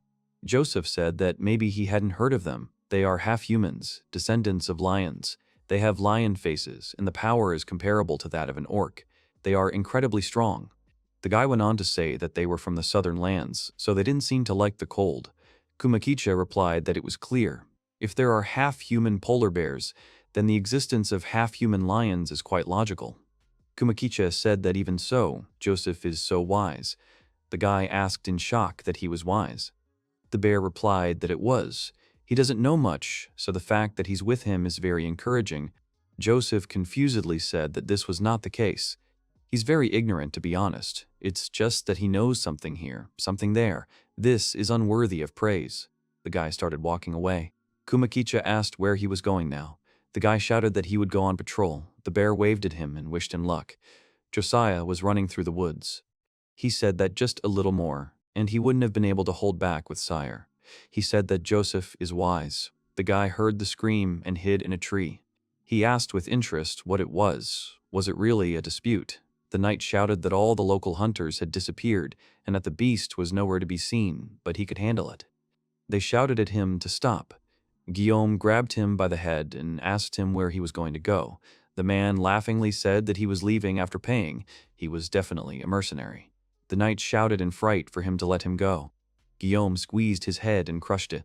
Joseph whispered in shock that he was Guillaume. The men smiled evilly.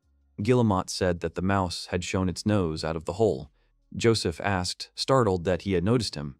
The man told the knight to give him his spear. Guillemot grabbed a spear and threw it at Joseph. The guy started to run away when he suddenly saw a spear right in front of his face. He sighed in fright, and the birds flew up into the air in fright.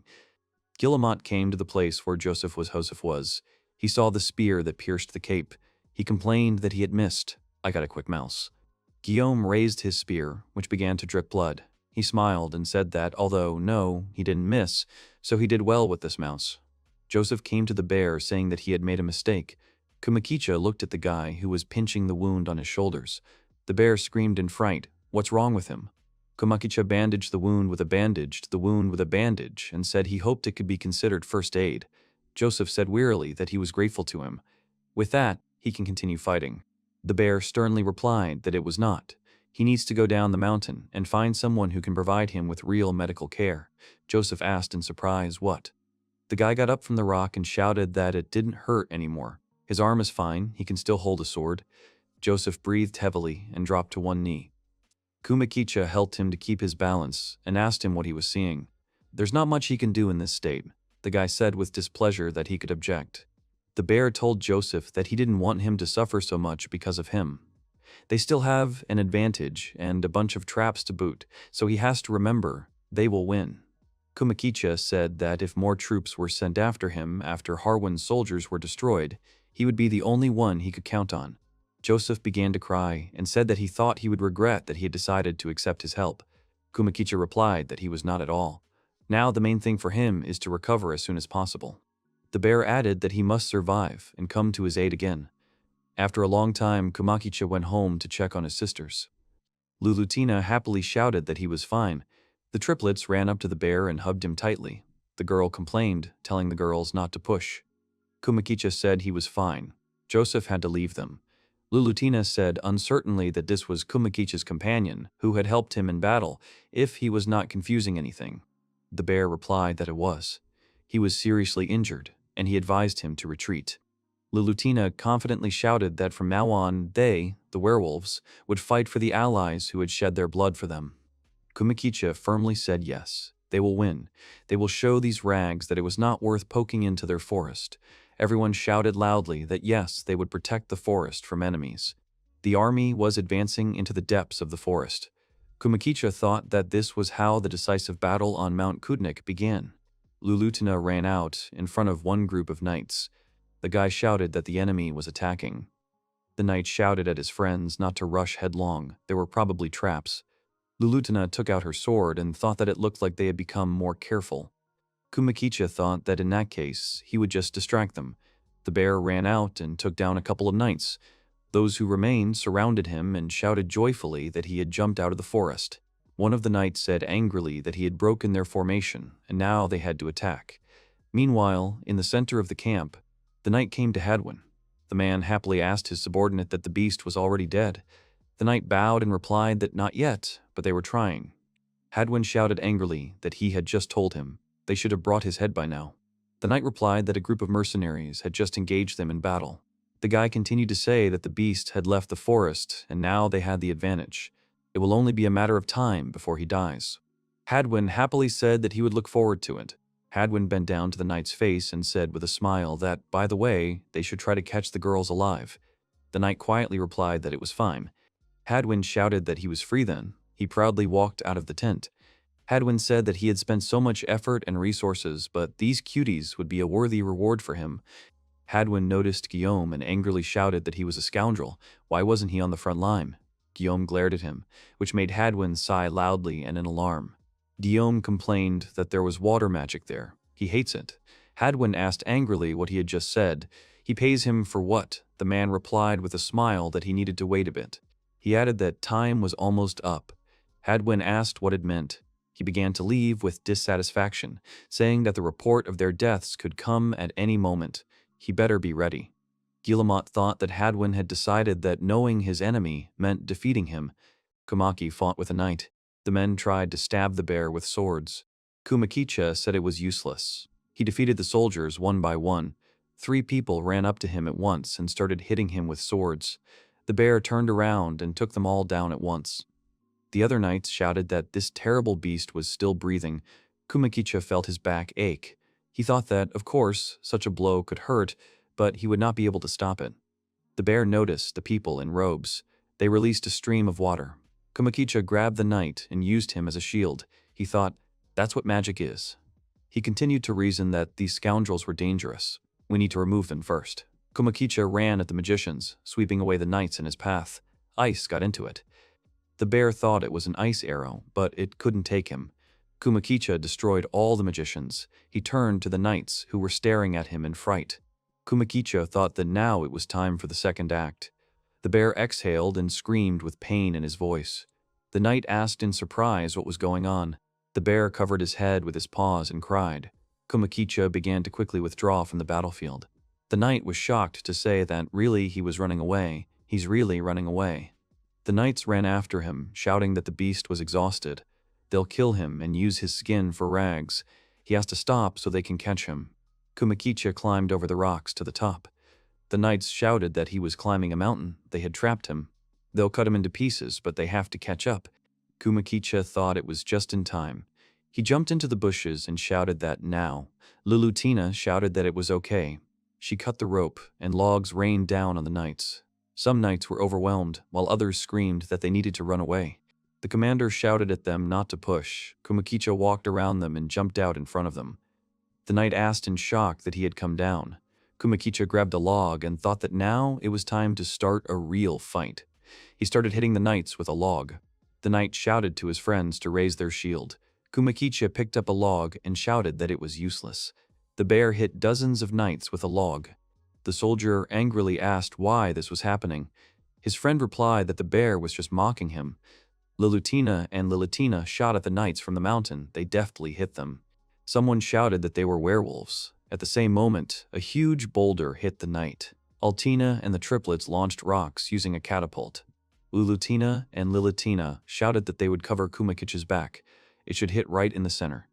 The bear thought that if he wanted this to end, he had no choice but to put all his strength into this jerk. Guillemot appeared and shouted joyfully that he was here.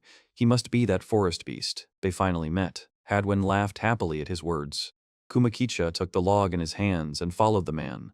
Guillemot stopped and said that the signs were right. He should be standing here. His name is Guillaume. He's here to kill him. The man angrily added that if he surrendered now, he would give him a painless death. Kumakicha stared into his eyes, showing that he was serious about the battle. The bear smiled and said that, unfortunately, he couldn't just give up his life. Guillemot shouted at him to stop saying all that. He was going to die anyway. The man smiled and said that he understood him. Only a fool would give his life without a fight. Hadwin asked irritably what he was doing. He should just kill him, and quickly. Kumakicha looked at him with displeasure. Hadwin hid behind the knights and shouted in fright for him to stay away from him. He can't go near it. Kumakicha thought that Hadwin was in command of the entire army, but he wasn't really deciding anything here. The real threat here is Guillemot. The man smiled angrily and looked at the bear. Kumakik was asked why he was working for him. He can't believe that a warrior of his level would bend in front of him. Guillemot replied with displeasure that he did not work for him. The bear asked why then. Guillemot said that he works for this country. Kumakicha said that it means that oppressing demi-humans is what is needed for the well-being of this country. Guillemot said that weakness is only their fault. It should mean that the strong rule this world. Kumakicha looked at him angrily. His gaze conveyed all the hatred for him. The man said that he believed they would not find a common language with him. Guillemot took out his sword and said what he thought. He noticed that he was only half a werewolf. He went on to say that wherever he went, he was always looked at askance, considered a monster, but unlike them, he was strong. He beat out all the nonsense of them all, no matter who spoke in front of him. Guillemot said that was how it was until he met General Welton. He hired him for his monstrous strength finally, that his power was appreciated. The man went on to say that even someone as die-hard as him could find a place for himself that he could call a demon. He is deeply indebted to the general for everything he has done for him. Kumakicha said that this was what it meant as a place that could be called home. He thinks they don't have an election. It's time for them to fight each other. Guillaume smiled broadly. Altina asked in surprise that the soldiers were retreating. The triplets happily asked what happened. They won, the soldiers left. The girl replied that she hadn't yet. The knights approached them. The guy shouted joyfully that they had been found. Throwing stones is not good. The game time is over. He told his friend to look at how many cuties there were. The knight replied that they should go with them. They would not hurt them. They won't scold them. They'll just teach them good things. Altina took out a slingshot and shot the knight in the head. The knight screamed that it hurt so much, why it hurt so much. Altina said that such terrible people should die. The guy ran at the girl and she shot at him. Altina said she was too slow. The triplets shouted for Owa to look back. Lulutina ran up to him and stabbed her in the neck with her sword to protect her sister. The triplets hugged Lulutina tightly. She asked if they were okay. Altina replied that she did. Lulutina said they should go then. Her sister asked where. Lulutina pointed her finger directly and asked if she saw at least one soldier in the vicinity. Altina said in shock, which means Kumakicha is already there. Lulutina replied that it was true. If they get any closer, at least a little bit. The girls thought that they believed in the victory of their guardian angel. He has to win. Kumakicha looked at Jimo's weapons and thought that the other soldiers also had nagits. If this is the case, then jumping madly can be very dangerous. He can chop this log with one blow. Guillemot asked what he was waiting for. They're going to fight, or whatever, but okay. Then he'll start. The man ran at the bear to kill it. Kumakicha thought he was fast. The bear deflected the blow with his log. He pushed the man away from him. Guillemot asked with a laugh that he was afraid to come closer. He hit the bear on the head, but he managed to substitute a log. Guillemot broke his log in two, but also injured the bear's stomach. The man looked at Kumakicha's wound and thought with a smile that this bear was completely different from those he had fought before. Kumakicha thought that he had cut his log with brute force alone. He is clearly stronger than an ordinary bear. His weapon is longer than the others. If he can't get any closer, then he'll have to cheat. He threw a log at Guillaume's head. The man looked at him in surprise. He hit Kumakicha's muzzle with a non-sharp part of the weapon. The man screamed that he was too weak. Guillemot shouted that his head belonged to him. The girls watched the fight worriedly from their place. The man stabbed the bear with the blade, but it caught it in its teeth. Kumakicha grabbed the weapon with his paw so that it would not be torn from his teeth. Kumakicha thought that he couldn't even move it. Kumakicha clenched his jaw harder, and the blade broke. The bear said that now they would fight on equal terms. Guillemot said he was pleasantly surprised. He is no ordinary beast, and now he has to name the warrior of the forest. The bear said that his name was Kumada Kumakicha. Guillemot turned into a lion and said that he promised to carve this name on his tombstone. He got angry, but he still took the form of a human. He jumped on the bear. They started hitting each other blow after blow. Guillemot said with a laugh that it was easier to hit a large carcass. Kumakicha headbutted him in the stomach with all his might. Guillemot hissed in pain and grabbed the bear by the skin. He picked it up and threw it at the soldiers. The knights shouted that they needed to get out of here or they might get hurt. Kumakicha got up from the ground and Jimo started hitting him in the face. The bear also started waving its paws to defend itself from the man and defeat him. Guillemot said with a smile that it was slow, too slow. Kumak tried to block his punches, but it still hurt. Guillemot asked what happened, not so strong anymore. The knights shouted for him to finally finish him off. Hadwin shouted for him to kill him at last. Lulutina screamed in fright. Altina told him to lose so easily, it couldn't be. Lulutina noticed that Altina started running towards him. She screamed that she shouldn't do it. The triplets shouted joyfully that he would not lose. There's no way he's going to lose. Kumakicha is the strongest. He promised that he would win. Lulutina hugged the triplets and said that they were right. He would not give up so easily. She thought that Kumakicha had saved them so many times, out of unimaginable scrapes. She went on to argue that he accepted them when people stripped them of everything. That's why they will believe in him. By all means, Kumakicha will win. Hadwin shouted at Guillemot that he had been messing with him for so long. He should just finish him off. There's no need to stand on ceremony with him. The man shouted angrily at him to shut his mouth. Guillemot thought that the bear was clearly an unusual opponent. He's a half-human warrior. He has a strong body, fangs, and claws. His whole body is a weapon. He holds his every punch. It's not that easy to kill him. Guillemot hit him again and thought he was very tough. He misses one hit after another, but it's worth it. If you encounter a strong opponent, the best thing to do is to retreat. So why doesn't he want to give up? Kumakicha thought that he was in a lot of pain. He just beats him up and that's it, but that's the worst part. He can't even hit it. He's too strong, but all is not lost yet. The bear thought that he only needed one punch. Just one precise punch. We can't give up now. His family is watching his fight. He can't lose. Guillemot and Kumakicha punched each other in the face at the same time. They injured each other, but it was impossible to tell who was going to fall or if the battle would continue. They were facing each other. The werewolves watched the battle from the bushes to watch their friend. Kumakicha began to sway from side to side. He thought it was bad. He's still too weak. Lulutina shouted loudly for him to continue. The bear stopped and stood steadily on the ground. The girls shouted that he was going to the front.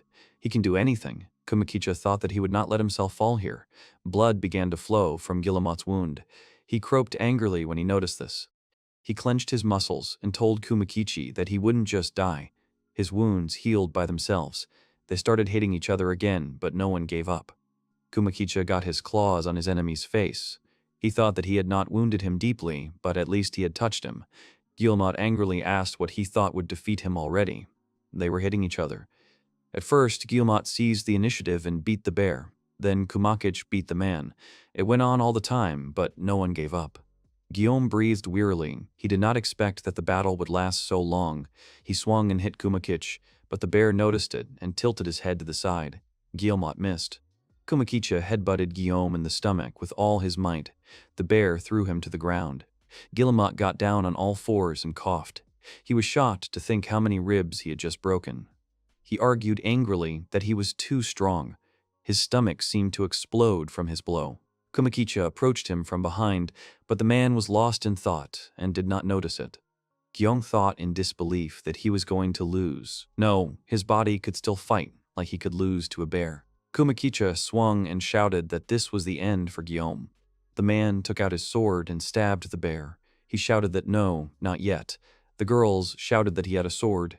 He's still fighting. He raised his sword high and shouted that victory would be his. Kumakicha covered his head with his hands. Guillemot cut the bear's paws and shouted that he would chop off its paws. The man's sword split into small pieces after hitting Kumakic. The bear screamed angrily and hit Guillaume in the jaw. The man thought in shock that he had cut off both his hands, so why were they on his sword and he was still fighting?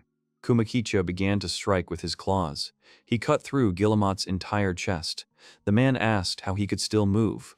Kumakicha replied that even if the bones refuse to do his will, the muscles can still. Kumakic added that therefore no one and nothing will stop him. Guillemot fell to the ground and thought that, as expected from the divine guardian of the forest, he won. Kumakicha looked at the knights who were watching the battle. One of the nicknames said that Guillaume, the demonic captain, had been defeated. The bear looked at them angrily. The knights shouted that it was useless, they couldn't win. They started running away screaming. Hadwin shouted angrily where they were running to. They need to stop now, they have to protect him. Kumakicha punched him in the face. Hadwin did not see who exactly hit him and angrily asked who did it. He's the Margrave's heir, you can't just hit him. He raised his head and screamed when he saw Kumakic. Hadwin fell to his knees and said in horror that he was asking for forgiveness. He won't bother him anymore. He begs to leave his miserable life. Hadwin shouted happily, which was for sure. He figured out how about serving in his army. Guillemot was so arrogant, no wonder he lost to him. The world is much better off without him. Hadwin continued shouting that he would give him whatever he wanted. He even has werewolf girls. He can take everyone away, whatever he says about it. It's a good idea. Kumakicha bit off his head. He didn't want to listen to him anymore.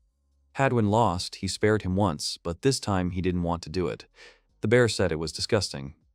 He sighed wearily. Joyful girls ran up to him. Lulutina examined the bear and said in fright that he had such terrible wounds. Kumakicha said that everything is not as bad as it seems. Altina said sadly that he looked very sickly. Lilitina said with tears in her eyes that he was in great pain. The triplets began to cry loudly. Kumakicha smiled and hugged them. Lilitina looked at them with a smile. Lilitina started crying harder and started wiping away her tears. Altina looked at him proudly. The triplets were also crying.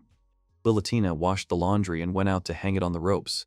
Suddenly, it moved. It turned out to be the triplets, who laughed happily. The girl screamed at them not to scare her like that. Lulutina said with displeasure that they should not play here, otherwise the laundry would get dirty. The triplets ran away, shouting that it was okay. Lulutina smiled and looked up at the sky. She said the weather was so good. Lulutina brought an empty basket into the cave. She put it on the floor and asked how Kumakic was. Altina and Lilitina were watching him. Altina said he was still sleeping it off. Lutina looked at the bandaged bear, who was sleeping. She thought it had been a few days since the battle with the humans. Because of the wounds he received, Kumakich began to have a fever, and since then, he has not left his bed. She continued to reason that both paws were broken, lacerations all over her body. With these consequences of a hard battle, he also has to fight for his life with the disease. Lulutina called Kumakich softly, but he did not answer. The girl thought that the rapid advance of the soldiers was now in the past, but it was impossible to relax, because there were no people in the surrounding area. She continued to reason that before returning home, she needed to make sure that they were not being followed. So many things had befallen him. To think that Kumakicha is suffering so much. Lulutina wiped the sweat off his face. Altina entered the cave and said that she was at home. Lulutina said she was glad to see her back. The girl asked with interest how the situation was. Altina replied that people had not even returned. Lulutina happily said that it was true. She was grateful that she had found out about. The girl asked, "How about we eat?" Lulutina put dried meat, venison stew, and fried pieces of wild boar on the table. The triplets happily looked at all the dishes that the girl had put on the table. Lulutina said with a smile that when they eat meat, they get energized. She thought that all this time he was lying on the floor and drinking sugared water because he couldn't open his mouth. The girl thought that, to tell the truth, she had no idea what to do with Kumakichi's share to support the polar bear. First of all, we need to restore his good health. Altina looked at the food sadly. She said they've been eating nothing but meat lately. She thinks you should eat vegetables from time to time. It's better this way. Lulutina said that it's natural for them to eat meat. Altina said that Kumakicha said that eating the same thing every day is unhealthy. Lulutina sighed in surprise. Altina looked at Lulutina and Lilitina and said that Kumakicha also said that eating only meat with butter would make their bodies stink very much. Lulutina and Lilitina began to sniff themselves awkwardly. Altina looked at them in surprise. Lulutina said it was true. If Kumakicha says so, then you need to follow his instructions. Lilitina said that they needed a balanced diet. Lulutina said that when she was done with the meal, they would have to go out again. Altina nodded affirmatively. The triplets asked with interest where he was going to go. Lulutina replied with a smile that she would collect the ingredients. Laro shouted that she was coming. Lara shouted that she was too. Lana screamed that if Lara was coming, then so was she. Lulutina said that apparently nothing could be done. They should listen to her and not stray far from her. Lulutina asked that they understood everything. The triplets shouted joyfully that they were coming. They all went outside together. Lulutina leaned over to the girls and said they were going. Lilitina waved at them and said that she wished them a good day. Lulutina asked in surprise that she was not going with them. The girl replied that she did not. If the sister and Altina are coming, then someone has to stay close to Kumakich. Lulutina said that was also true. She trusts Kumakichu with her. Lilitina smiled and said that it was good. The girl accompanied her sisters and went into the cave. She happily said that she was finally alone with Kumakich. The girl thought that her sister was always watching him from eye to eye, but now he was only hers. She heard a painful sigh. Lulutina ran up to Kumakiche and said in fright that he was sweating so much. The girl took a wet cloth and said that Lily would wipe everything off. The girl began to wipe it thoroughly. She looked at his paws and said that he had such terrible wounds. There are so many scars on his body because he fought for them. The girl put her hands on her chest and said that she loved Kumakich. Lilitina appeared behind her and said with displeasure that not a word more. Lilitina screamed in fright. Lilitina blushed and asked if she hadn't left a long time ago. Lilitina replied loudly that she had forgotten something at home and, as it turned out, she should not let down her guard for a moment. Lilitina said with displeasure that she could tell him anything she wanted. She has the right to tell him about her feelings, and her sister has no excuses for everything she has done. Lilitina asked what that meant. She smiled angrily and said that it seemed that someone needed to be taught manners. Lilitina asked in fright that she was serious. Lilitina screamed at her to stop. Don't do this. The triplets entered the cave. They asked Altina with interest what they were doing. The girl replied that there were things they didn't want to know about. Lulutina was lifting rocks and logs that lay along the river. They shouted in frustration that it was empty, and there was nothing here. There are no vegetables anywhere. The girl told her sister that it should be. Altina interrupted her and said that they were rabbit horns. Krolorogi are horned rabbits that live all over the forest, right? Lulutina shouted angrily that these were terrible rabbits. Now that they've found out they're on their lands, they can't let them live on. The girls ran after the rabbits, shouting that they would catch them. Lutina said they were close. They went out into the clearing and noticed a rabbit. The girl joyfully shouted that he was here. They told her to be quiet. Altina said that there are a lot more of them here than she thought, and also the rabbits are so big. Lulutina asked what they should do. Her sister replied that they couldn't just run out on them without a plan because there were more of them. The triplets did not listen to them and ran screaming to the rabbits. Lulutina said with displeasure that then they should also go forward. The animals noticed them and started running away. Lulutina shouted that they should run faster. She thought that if it went on like this, they wouldn't catch them. You can't aimlessly chase after them. She went on to say that Kumakicha once said that you should aim at the one who is the strongest first. She noticed the slowest rabbit, which was trying to catch up with its relatives. Lulutina happily thought that this was it. The girl jumped on him. Altina was watching the other rabbits. She noticed that he had stopped and shot him with a slingshot. She picked up the carcass and happily said that she had hit the bullseye. She caught him. The girl dragged him to her sisters. She met Lulutina, who was also dragging a rabbit. Lulutina happily said that Altina had done a great job. They looked at the girls who were trying to catch rabbits. Altina said she thinks it's too hard for them. Lulutina smiled and said that it might be too early for them to hunt. The girls sat down on the ground tiredly and tried to catch their breath after chasing the rabbits. The girl screamed that the triplets' meeting was starting. They whispered and ran off in different directions. One of them ran after the rabbit. They shouted at her that he was going to run away. The girl jumped out of the bushes and screamed. The rabbit ran up to her and jumped over her. The girl screamed that he jumped. Lulutina and Altina were watching them closely. The triplet grabbed the rabbit and rolled along with it on the grass. The other girls ran up to the rabbit, shouting that he would not run away now. They started biting the rabbit. The triplets brought him to Lulutna and Altini. The girls shouted proudly that they had done it. They caught one and killed it. Lulutna said in surprise that it was not bad. They came to the river and started butchering rabbits. Lulutina said with a smile that, as expected, it took a long time to kill so many. Kumakicha came and shouted that it was just fine. What a rich catch. Lulutina turned around and shouted joyfully that Kumakicha was here. She excitedly asked that he could walk. The bear replied that yes, he had slept more than enough. Now we should take a little walk. True, he can't walk on his own yet, but if he doesn't move at all, her muscles will atrophy. Lulutina said with a smile that, apparently, her sisters had caught a lot of rabbits. Kumakicha approached the carcasses and said that he saw quite a lot of large dead rabbits here. He told Lulutina and Altina that the two of them had done a great job and butchered them well. He looked at the rabbits and said that they also needed to have their heads separated. Lulutina asked that the heads also need to be removed. Kumakicha said that rabbit brains are stunningly delicious, a surprisingly rich delicacy. The bear thought that the insides were not something to be neglected. He went on to argue that brains are full of fats and protein, and it's hard to imagine a more nutritious product. Lulutina picked up something and asked what those green things were. Kumakicha replied that it was rabbit shit. Lulutina immediately gave it up. The bear said that the grass runs through the entire esophagus almost untouched, which is why it is so green. Lulutina looked at her hands that were holding it. She was very disgusted. Kumakicha thought that the Matagi tribe considered it nutritious and even added it to their food. He continued to reason that this Matagi guy's hunting dish was amazing. When it comes to survival, you can't overdo it. Kumakicha awkwardly said that, however, he was not attracted to eating. The triplets screamed that they had caught a rabbit. They surrounded him and caught him. Kumakicha said it was amazing. They laughed happily. Lulutina asked when they were done here, then they were going home. Kumakicha replied that he did. He asked to help her at least a little. The girl replied with a smile that it was fine. Kumakicha said that he was a little tired of the sugared water. Lulutina happily said that she would make rabbit stew today. He just has to wait. The bear replied that there was no problem.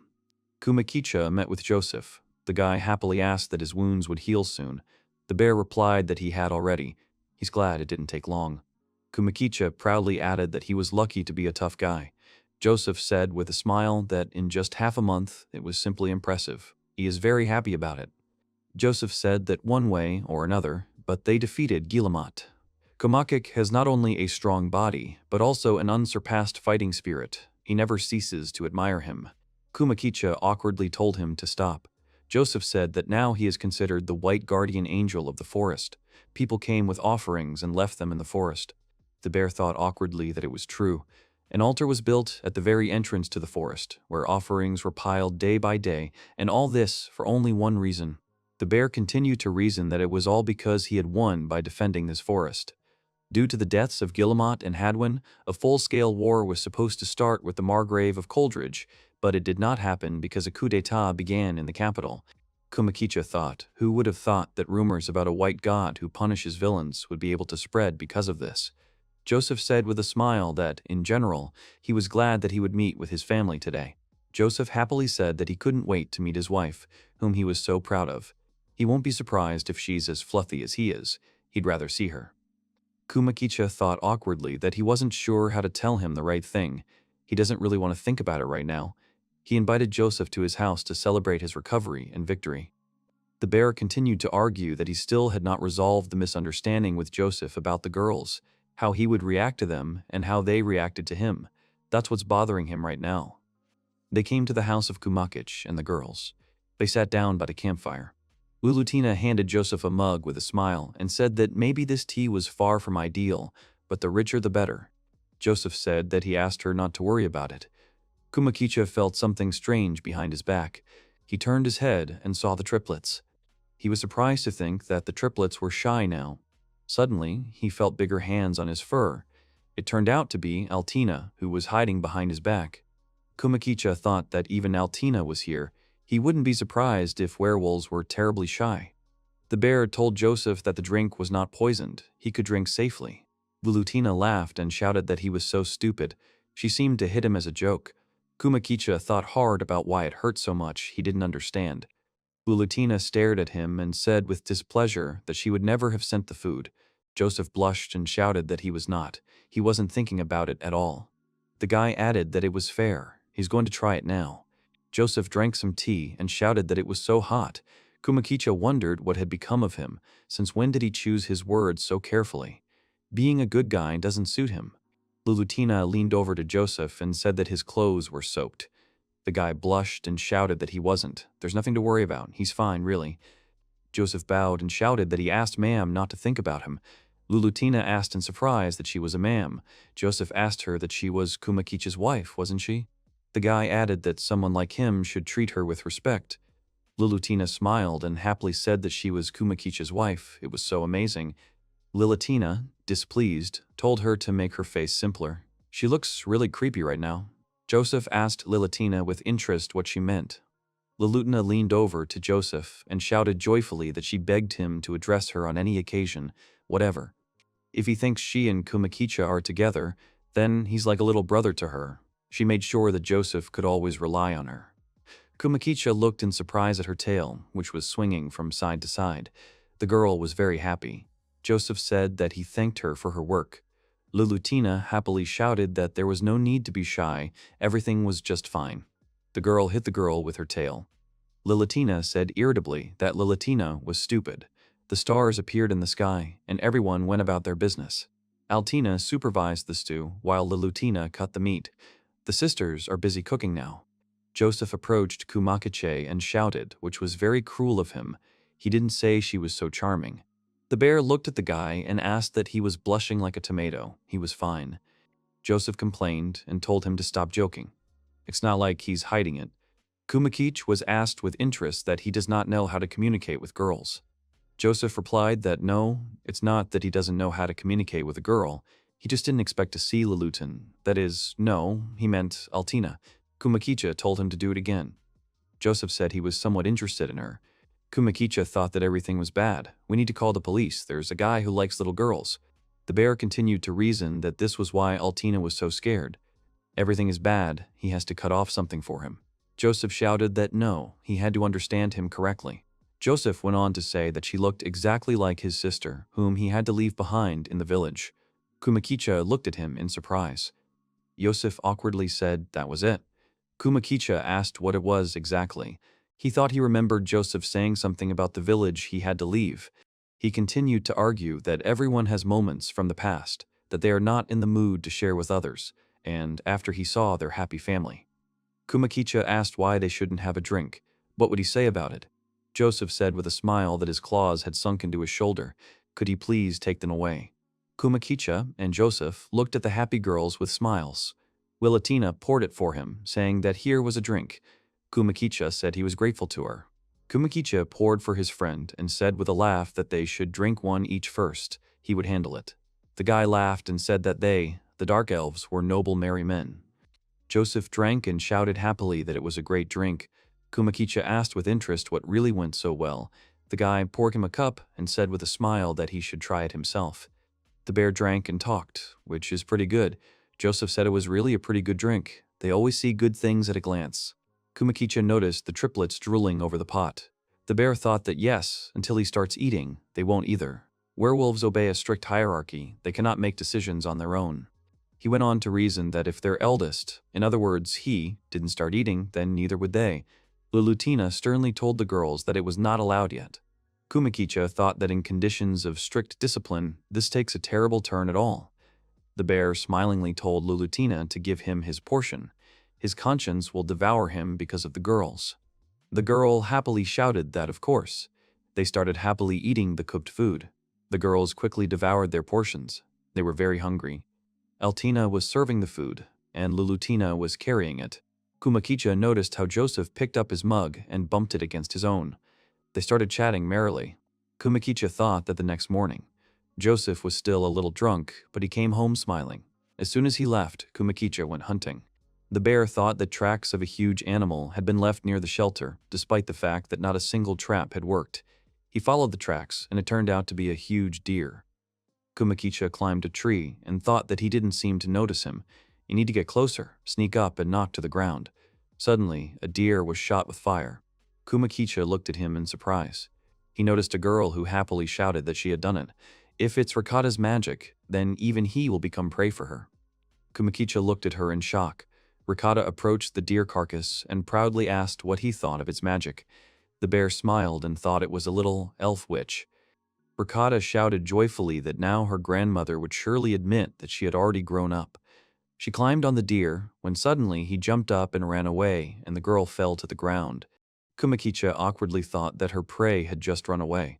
He came up to her and asked her worriedly that she was okay. She wasn't in much pain when she fell. Rikata replied that she did not. The girl saw that she was talking to a bear and jumped up from the ground in fright. She screamed loudly for him to stay where he was and not come near her. Kumakicha thought that her legs were shaking. Apparently, she couldn't walk on her own. Since she had interrupted his long-awaited hunt, he should take advantage of this situation. She thrust her staff forward and shouted for him to receive. Nothing happened. She screamed in shock, Why is the fire not coming out? And there is nothing. Kumakicha smiled slyly and thought, which means she can't use magic again. A tearful little witch. How sweet that is. The girl looked at him in fright. Rikata screamed loudly at him not to eat her. She doesn't want to die.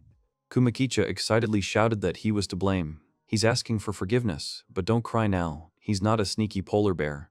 The girl pouted and hit the bear on the leg. She screamed angrily that if he wasn't an evil monster, he would have said so right away. Kumakicha awkwardly said that he was asking for forgiveness. He was not angry. Rikata shouted at him not to embarrass her like that. She continued kicking him. Kumakicha said that inhale and exhale. The girl made him lose his temper, and he picked her up by her leg. The bear angrily said that it seemed that someone here lacked manners. Rikata screamed that she had been abducted. She was asking for help. Kumakicha said that's not it, not even once. The girl hid behind a tree and looked at him resentfully. The bear said that he is Kumakichi, and he is not a monster, but just a polar bear living in this forest. Rikata said that if that was the case, then there was no need to scare her. She is Rikata, a witch from the proud elf nation. She lives in the inner part of this forest. If he hasn't heard of her, then he must have been here only a short time. Kumakicha thought that she was an elf. She is one of those legendary elves who are so often mentioned in fantasy worlds. Displeased, she asked what he was staring at now. Rikata added that he should not think that he could look at her beautiful appearance. Kumakicha laughed. The girl screamed angrily, "What's so funny? He shouldn't laugh at a noble lady." Kumakicha made a serious face and said it was okay. He apologizes for that. Rikata awkwardly said that she was glad that everything had gone smoothly here. She asked how they would solve this problem. Kumakicha asked in surprise what the problem was. Rikata screamed that he had mocked her womanhood, and now he had to make up for it right away.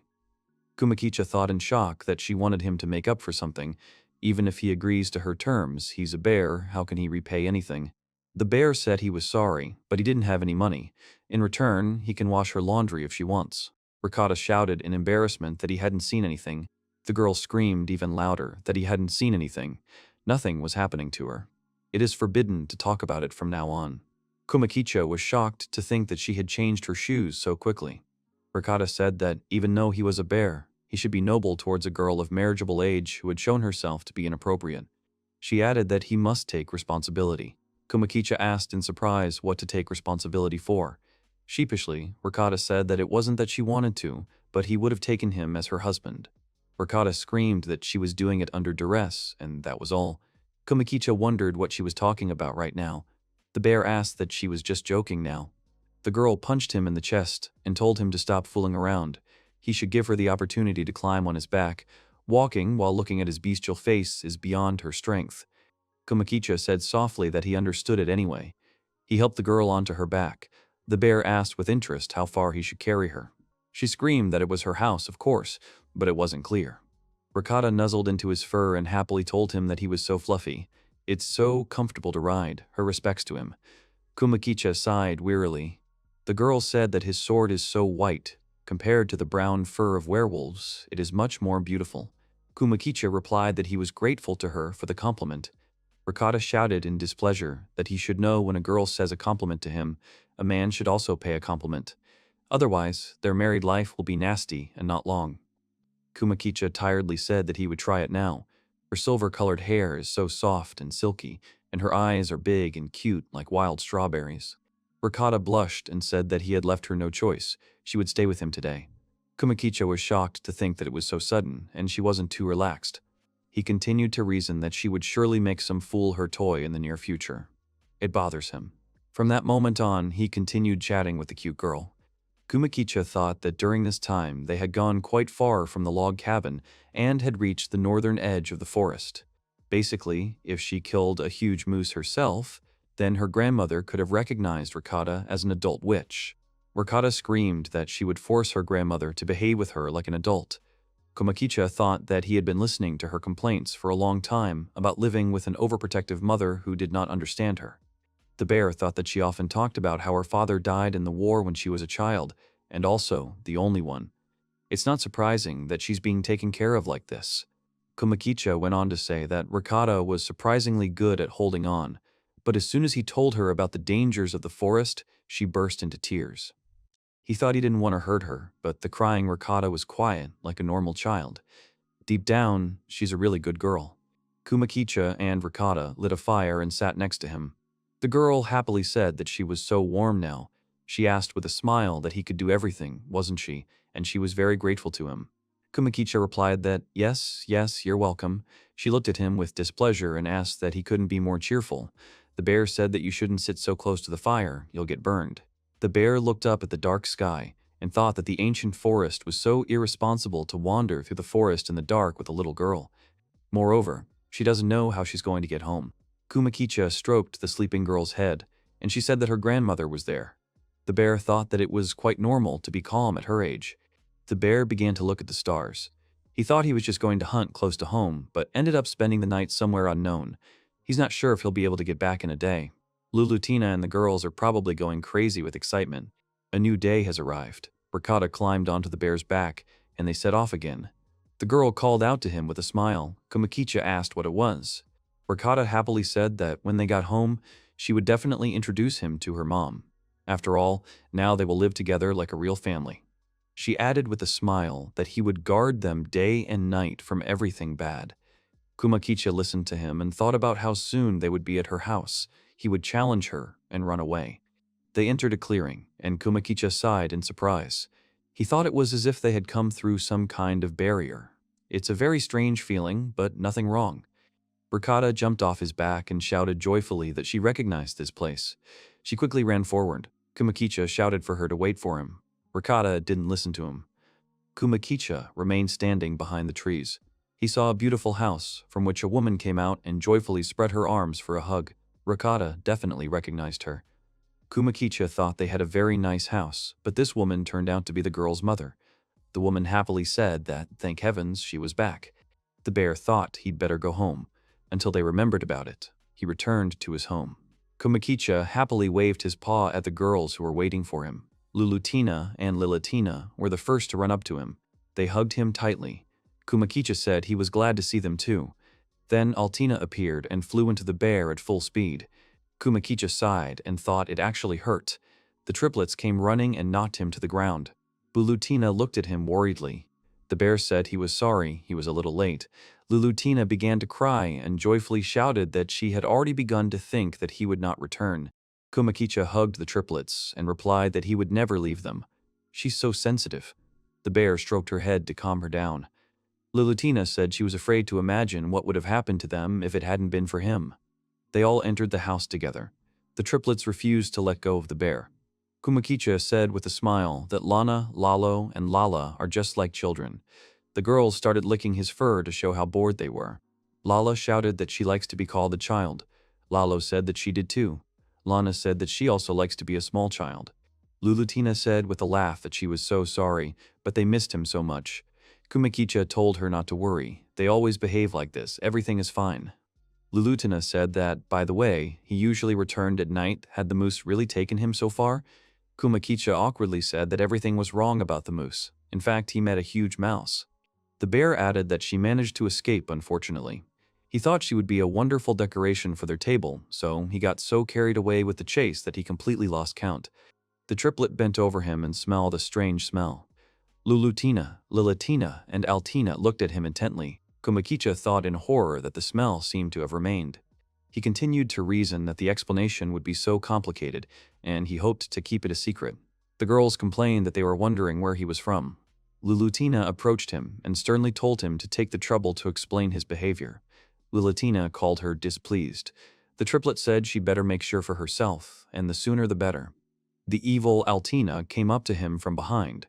Lulutina smiled and said she was sorry, but she just needed to check something. He had to let her see his innocence. Kumakicha ran out of the house, shouting that he was sorry, but he would leave for a minute. The girls ran after him, shouting for him to stop. He's not behaving like a man. Kumakicha thought that he didn't care about masculinity. He was a bear, but still the situation smelled very bad. Of course he smells, he knows what to do. The bear jumped into a hot spring. The girls reached him and looked at him in surprise.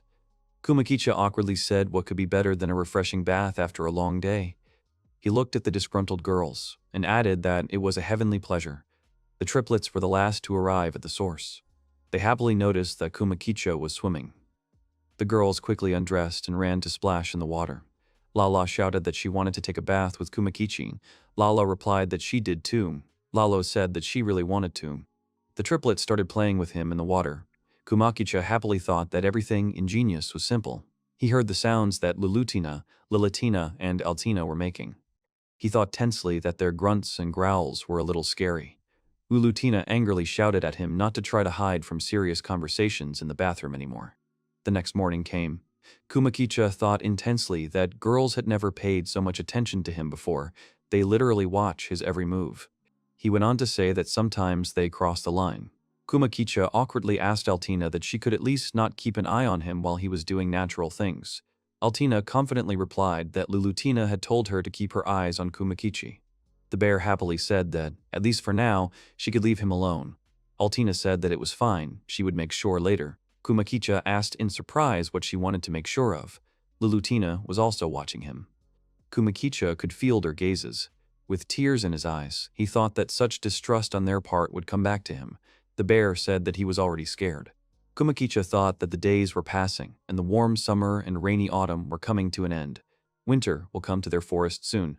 The bear was walking through the forest and looking for something in it. Kumakicha saw the acorns and shouted joyfully that they had finally found them, and there were so many of them. We need to collect as much as possible. Suddenly, the triplets quickly climbed on top of him. The bear awkwardly told the girls that he would not be able to carry both them and the acorns. Altina came up and sternly said that her sister had told her not to leave Kumakichi alone for a second. Kumakicha thought that the forest favored them today, and their catch of nuts was proof of that. Together with Altina and the girls, they went to collect acorns. The bear thought that it looked like he was still under suspicion. The girls got off him and started picking acorns. Kumakicha thought they were still children. They still can't resist the temptation to pick acorns. The girl came up to him and shouted joyfully for him to see what kind of acorn she had brought. "This one is completely round." The girls came up to her and said admiringly that she was so smooth, she had such luck. Kumakicha said it was an acorn from a holly oak tree. Altina showed them another acorn and said that this one had a hat. The bear said that this acorn is a bamboo oak. The girl screamed that she had such a beautiful acorn. Lalo screamed that she wanted one too. Kumakicha thought that speaking of acorns, this is a typical example of acorns that are familiar to everyone, round and tapering towards the base. He continued to argue that there is no limit to the use of acorns. The Neanderthals, who collected them in large numbers, made them their main food. Kumakicha thought they were drying them and grinding them into flour for further storage. You can make liver, tofu, and flour from their acorns. Kumakicha went to another clearing and said that there might be a pile of acorns over there. They should take a look. The bear looked at the ground and saw a flock of wild boars. The triplets complained that they were eating their acorns. Kumakicha shouted at them not to come any closer. Kumakich and Altunina began to approach them slowly. The bear told the girl to keep up with him. Kumakicha and the boar growled loudly at each other.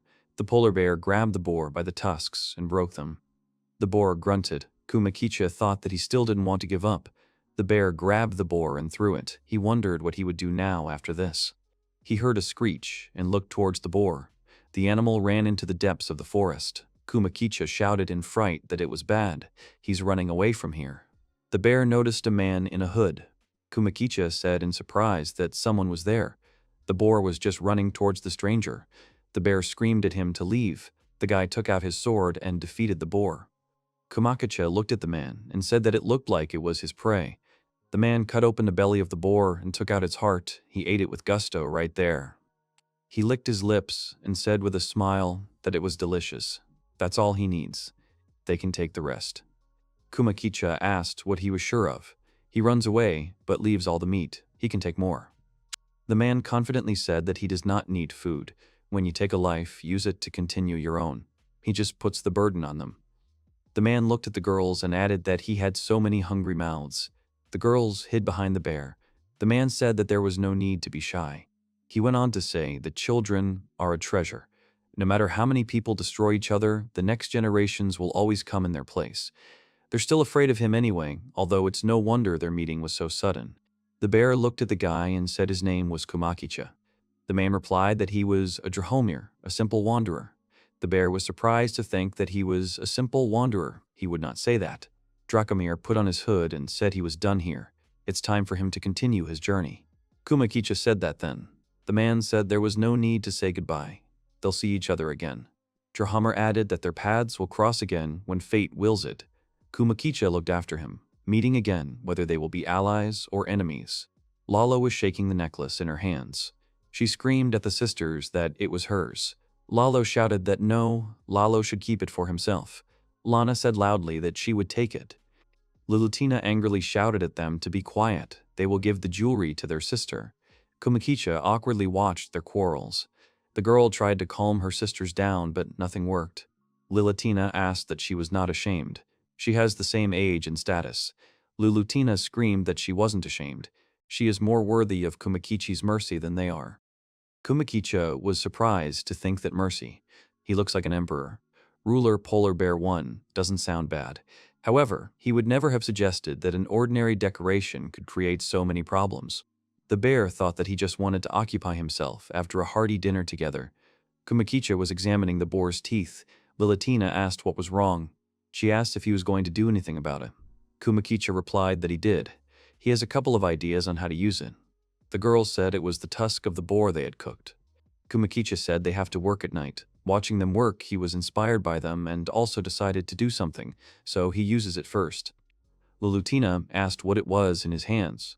Kumakicha said that this is a concrete amoeba. It is an easy-to-use natural filler. It looks like mastic, and it's extremely valuable. Kumakicha thought that, of course, he didn't seem useful to the girls. He could make a beautiful piece of jewelry out of it.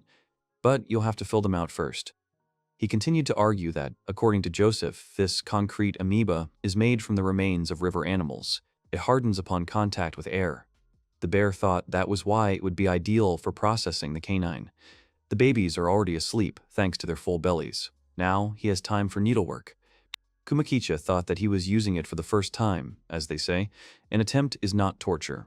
First, he will pour the solution into the fang. It will apply whitewash to prevent dirt from entering the cracks. He drilled a hole for the thread. Immediately after pouring, the concrete will begin to harden. He uses a file to shape it. Then she strings the small glass beads she bought earlier. He looked at the finished jewelry and thought it looked good. All that remains is to choose the right size so that the girls can wear it. Despite all the difficulties, it turned out to be extremely exciting to make it. A new day came, and Kumakicha went outside to examine the jewelry in the sun. He thought it was great. He spent the whole night at work. Lara came out and saw the jewelry. She excitedly shouted that Lara wanted to take a closer look. The bear said he only made it, she should be careful. The girl screamed joyfully. Kumakicha thought that even if it was small, she is still a girl. For her, this trinket is a real treasure. Lara asked what it was, and he found it. Kumakicha replied that he did not. He made it himself last night. Kumakicha turned away and thought that she wanted him. It's written all over her face. Lara asked hopefully that she was a good girl, she could leave him. Kumakicha thought that, initially, he wanted to give it to Lulutina as the keeper of the hearth. The girls ran out shouting what they were discussing. They said they were asking to see it. Lulutina came out and said with a smile that it was so lively outside. Kumakicha got up early today. Lulutinga noticed the jewelry and loudly asked what it was, the very thing he wanted to make last night. She ran up to the girls, shouting that it was hers. She told Lala to be a good girl and gave the jewelry to her. Frightened, Lala climbed onto Kumakicha's back. Lulutina shouted angrily at her not to dare to run away. Lilatina and Altina came out. Lilatina asked with a smile what it was. Altina said it was so noisy it was impossible to sleep. Kumakicha thought that was how the confrontation began. Lululita shouted that they left no choice but to use brute force. Lilatina grabbed her by the hand and told her to stop this farce. Lulutina told her not to interfere with her. As an older sister, she couldn't give in to them. Lilatina asked that she was not ashamed. Kumakicha had been watching her childish behavior all this time. Lulutina blushed and hugged the bear. Lilatina said that he had already seen everything. It was useless. She looked at the girls and said, "What about them?" Blalo fell to the ground and screamed that she wanted him. Lilatina said with displeasure that they had said it was useless to try to put pressure on her, and she was also getting on everyone's nerves. Lulutina said that it was time for her to grow up, and as a sign of reconciliation, she should give this jewelry. Lilatina told her to shut up now. The girls conferred and approached Lalo. Lala said that she was giving the jewelry to her, so there was no need to cry. Lalo got up from the ground and asked that it was true. Lala said loudly that she and Lala agreed. They, so her older sisters, agreed to give it to her. Kumakicha said that these babies had their own hierarchy. Lilatina said that speaking of triplets, their birth order is Lala, Lana, and Lalo. In werewolf families, the order of birth is very important. The bear asked Lala that she agreed with this. She saw him first and wanted him the most. Lala said with a smile that she was the oldest, so Lala could refrain. The bear replied that it was clear. If she has made a decision, she must stick to it. Kumakicha added that he could also decorate each of them. Lilatina hugged the girls and said that they were both such good sisters, just amazing. Kumakicha thought with tears in his eyes that it was so beautiful. His eyes are already wet. Lulutina approached Lalo and said that she wanted to borrow a piece of jewelry. She loves her older sister very much. Altina came up and kicked her to get away from the girl. Lilatina said that usually Lulutina is a symbol of their family, but now she has fallen so low. Kumakicha said that he could not understand why she was so fascinated by this trinket. Lilatina replied that it was so ignorant of him. Every gift is important to a woman, especially if the one who gives it is important to her. Kumakicha thought he was trying to say that it didn't make any sense. He's a polar bear, but it's better if he doesn't say anything. The bear continued to argue that now the confrontation was over, and like yesterday's acorn harvest, it would sink into oblivion. Suddenly, Ricotta appeared, who was attacked by the triplets. The girl screamed at Kumakicha not to just stand there. He had to help her deal with them. Kumakicha thought that they would always be replaced by something else. The triplets brought the exhausted Ricotta. The triplets asked furiously if she was alive. Kumakicha said that it was possible. Ricotta shouted angrily that he should not dare to say that. Lilatina asked that this was a little elf, and how would he explain all this? Kumakicha told the whole story. The girl said that it was clear now, he only walked her home. Lilatina added that it was worth worrying about such a trifle, and especially hiding it from them. Kumakicha awkwardly said that he was asking for forgiveness. It was difficult for him to even talk about it. Lilatina smiled and said that it was okay, she forgave him. Rikata looked at the bear with interest. Kumakicha told her that this lovely lady's name was Lilatina. He pointed to the girls and said that these cuties were Lala, Lalo, and Lana. They were triplets. He lives with them, the last of the werewolf clan. Rikata hummed thoughtfully. She looked at Lilatina and said that she looked good. For a wanderer who spent a couple of months in the forest. Lilatina smiled and said that she was grateful to her.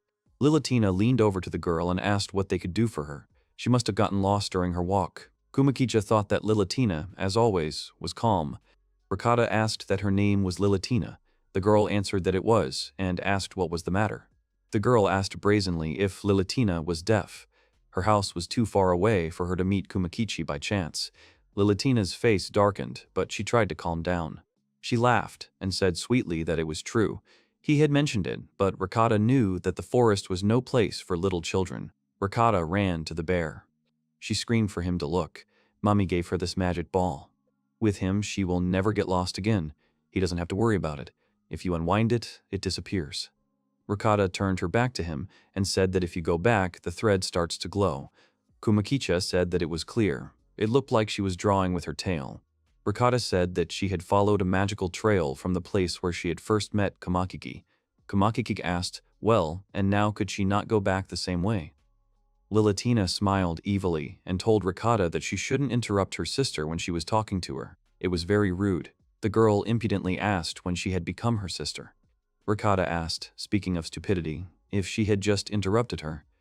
Lilatina began to breathe loudly and began to stretch her arms. She said angrily that she was just a little wretch. Kumakicha thought with fear that Lilatina had lost her temper. She shouldn't crack her knuckles like that, it's bad for her bones. Rikata cried out awkwardly, asking what the triplets were doing now. The girls started sniffing him. Rikata blushed and screamed loudly what was going on. Kumakicha thought in surprise that they were now taking turns sniffing her. He turned to Lilatina and asked what they were doing. The girl was not in her previous place. She hid behind his back and blushed. Lilatina awkwardly said that she had let her anger get the better of her. Rikata asked discontentedly what they needed. The triplets joyfully shouted that they should collect acorns together. The girl looked at them in surprise and said that she didn't mind. The girls began to collect acorns together. Kumakicha looked at them with a smile and thought that everything was fine now. The triplets had managed to keep her busy. Lilatina called the bear. Kumakicha asked what was going on. The girl answered that it was getting dark soon. She thought they should take Rikata home so she wouldn't have to walk in the dark. Kumakicha looked at the sky and thought that he remembered the way home and would be able to get her there quickly, but if he sent her home, she would not make it before dark. The bear looked at the girls and thought that Rikata had a magic ball, but it would not help her much in the dark forest full of dangers. What should she do? Lilatina said with a smile that her sister could have told them to let her go home. Kumakicha said that yes, perhaps that was true. The girl smiled and approached Rikata to explain everything to her. Kumakicha thought with a smile that, at the end of the day, Lilatina remained the same sweet older sister. The triplets hugged Rikata with tears in their eyes and said goodbye to her. The girl climbed onto the bear's back, and they walked to her house. The triplets screamed for Rikata to come again. Lilatina waved goodbye. The girl said with a smile that she had told me she was not Rikata. Kumakicha told her that they had to take her home quickly. She had to grab onto him and try not to fall. Rikata said okay. Kumakicha ran quickly. The triplets screamed, saying goodbye to her. The girl cried out joyfully. It was so great. She didn't even need a ball of yarn. Kumakicha thought that remembering the way, he decided to take the shortcut. He hoped that he could get there before sunset. Rikata happily shouted that he was not bad, as expected from her husband. The bear asked discontentedly why she was still talking such nonsense. For the record, she did tell her mother where she was going. Rikata looked away and mumbled awkwardly. Kumakicha shouted discontentedly. Rikata looked and shouted that it was terrible. She told her about him, and she decided that he had fooled her, that she was still too young, that he was using her and other nonsense. The girl added that, they had already agreed to get married. She wouldn't change anything anyway. Kumakicha, shocked, shouted at her to wait a bit. The bear asked worriedly that perhaps he was imposing himself, but what exactly had she told her mother? Ricotta replied that there was nothing unusual in her story. The girl said she had a fateful encounter with a stranger. He was a bit rough, but she eventually agreed to be his wife. Kumakicha shouted at her to stop. Ricotta asked discontentedly what was wrong. It was all his fault, especially since he saw something he shouldn't have seen. He had to take responsibility. The bear thought fearfully that once they got there, he would throw her as far as he could and run. He hopes it's just childish babble. No adult would believe the plan could work. Suddenly, they met a woman who joyfully shouted that she had found Ricotta. The girl jumped off the bear's back and ran to meet the stranger. She screamed that it was her mother. Ricotta told her that it was Kumakicha. She had long wanted to introduce them. The woman tensed up and said that it was he, the swindler, who decided to deceive her daughter. He was a dirty forest god. The woman said with tears in her eyes that she thought that in such a secluded place they, mother and daughter, could finally find peace. Her sweet Ricotta, her little wildflower. Kumakicha awkwardly told Ricotta's mother to calm down and let him explain the misunderstanding by calling her mother. She told him not to dare call her that. The woman was really very angry with Kumakicha after her daughter's story. The bear felt uneasy, thinking that he had been attacked with false accusations. The woman said with displeasure that he thought that if he became a local god, then no woman could stop him. The woman screamed that she was not like that.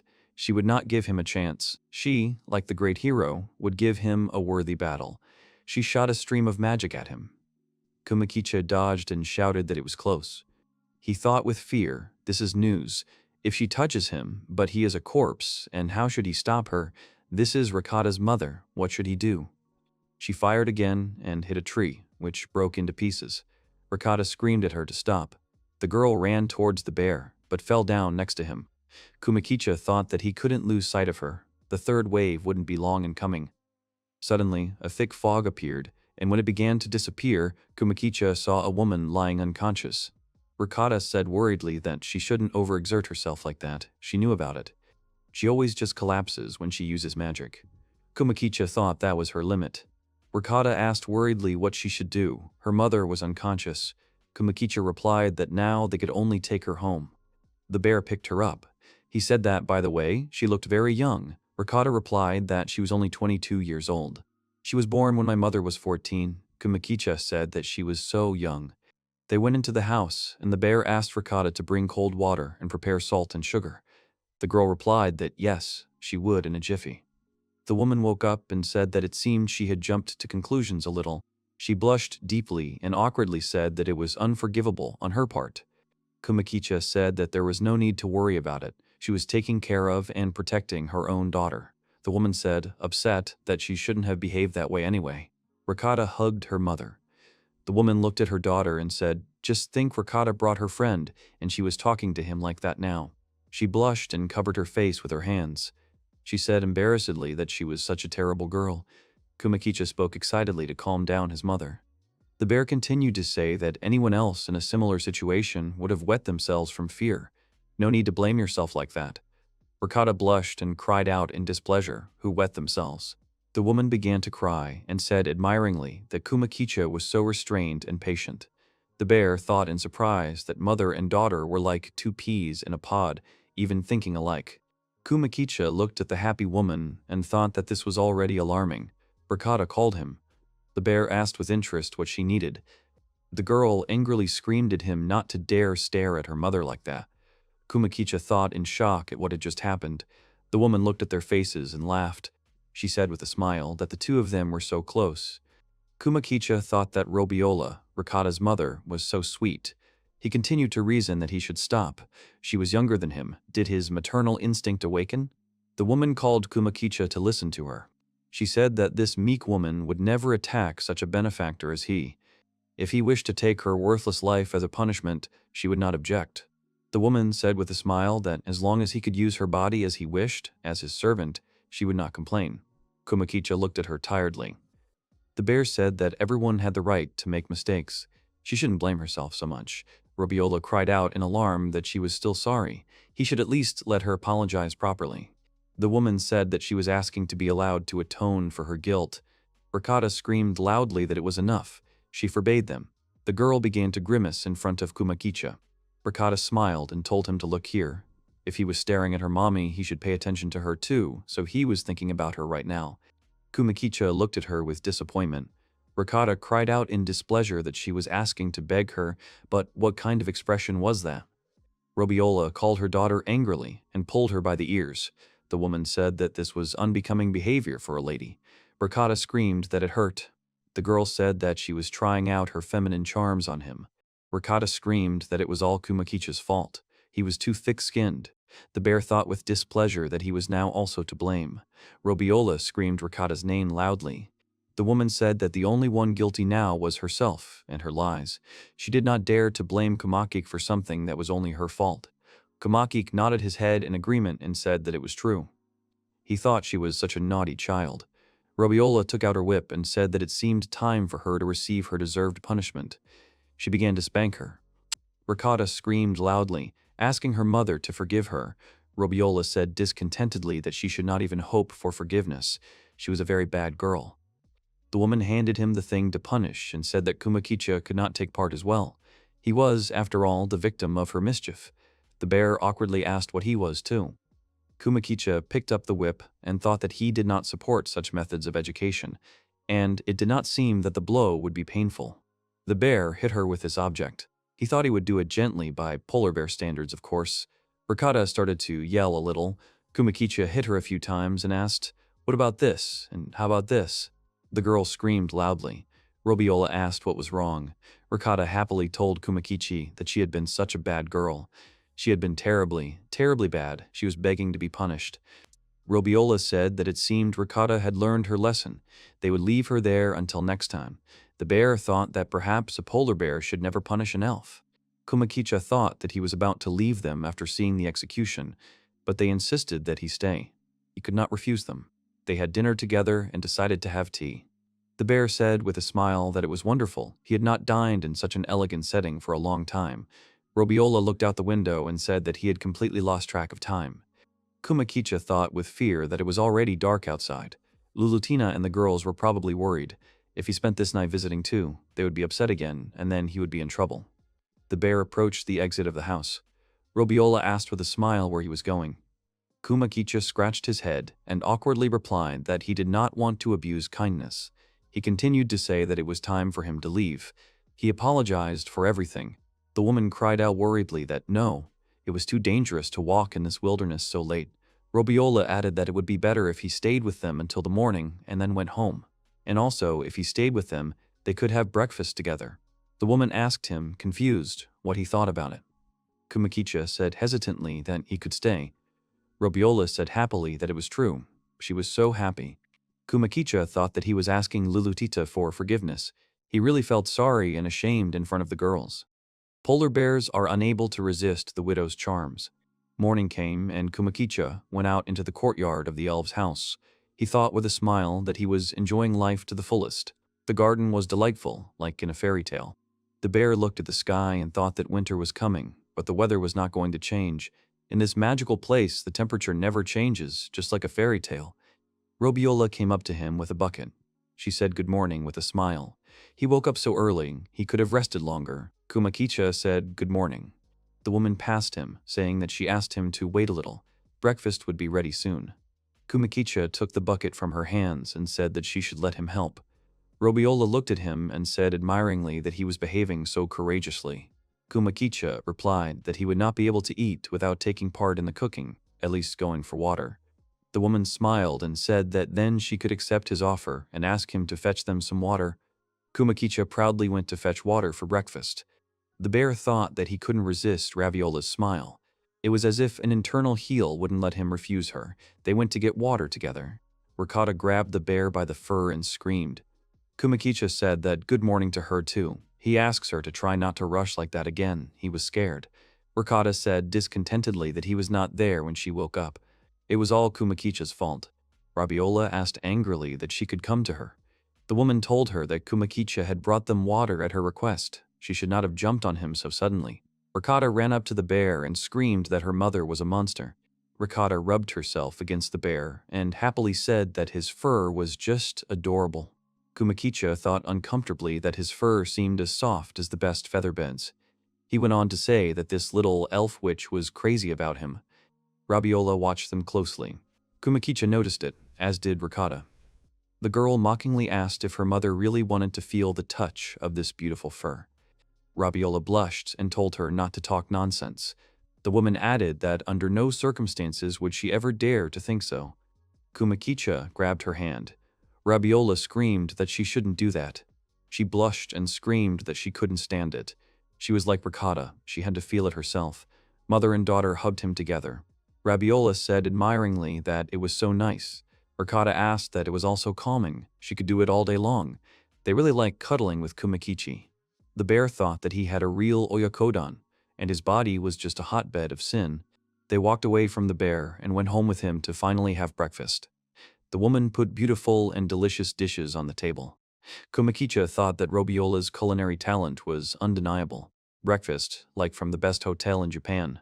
The bear thought with fear that if he stayed even a little longer, the girls would definitely be upset. He was overwhelmed by emotions, and he could not resist them. His manhood got the better of him. Robiola called Kumakik.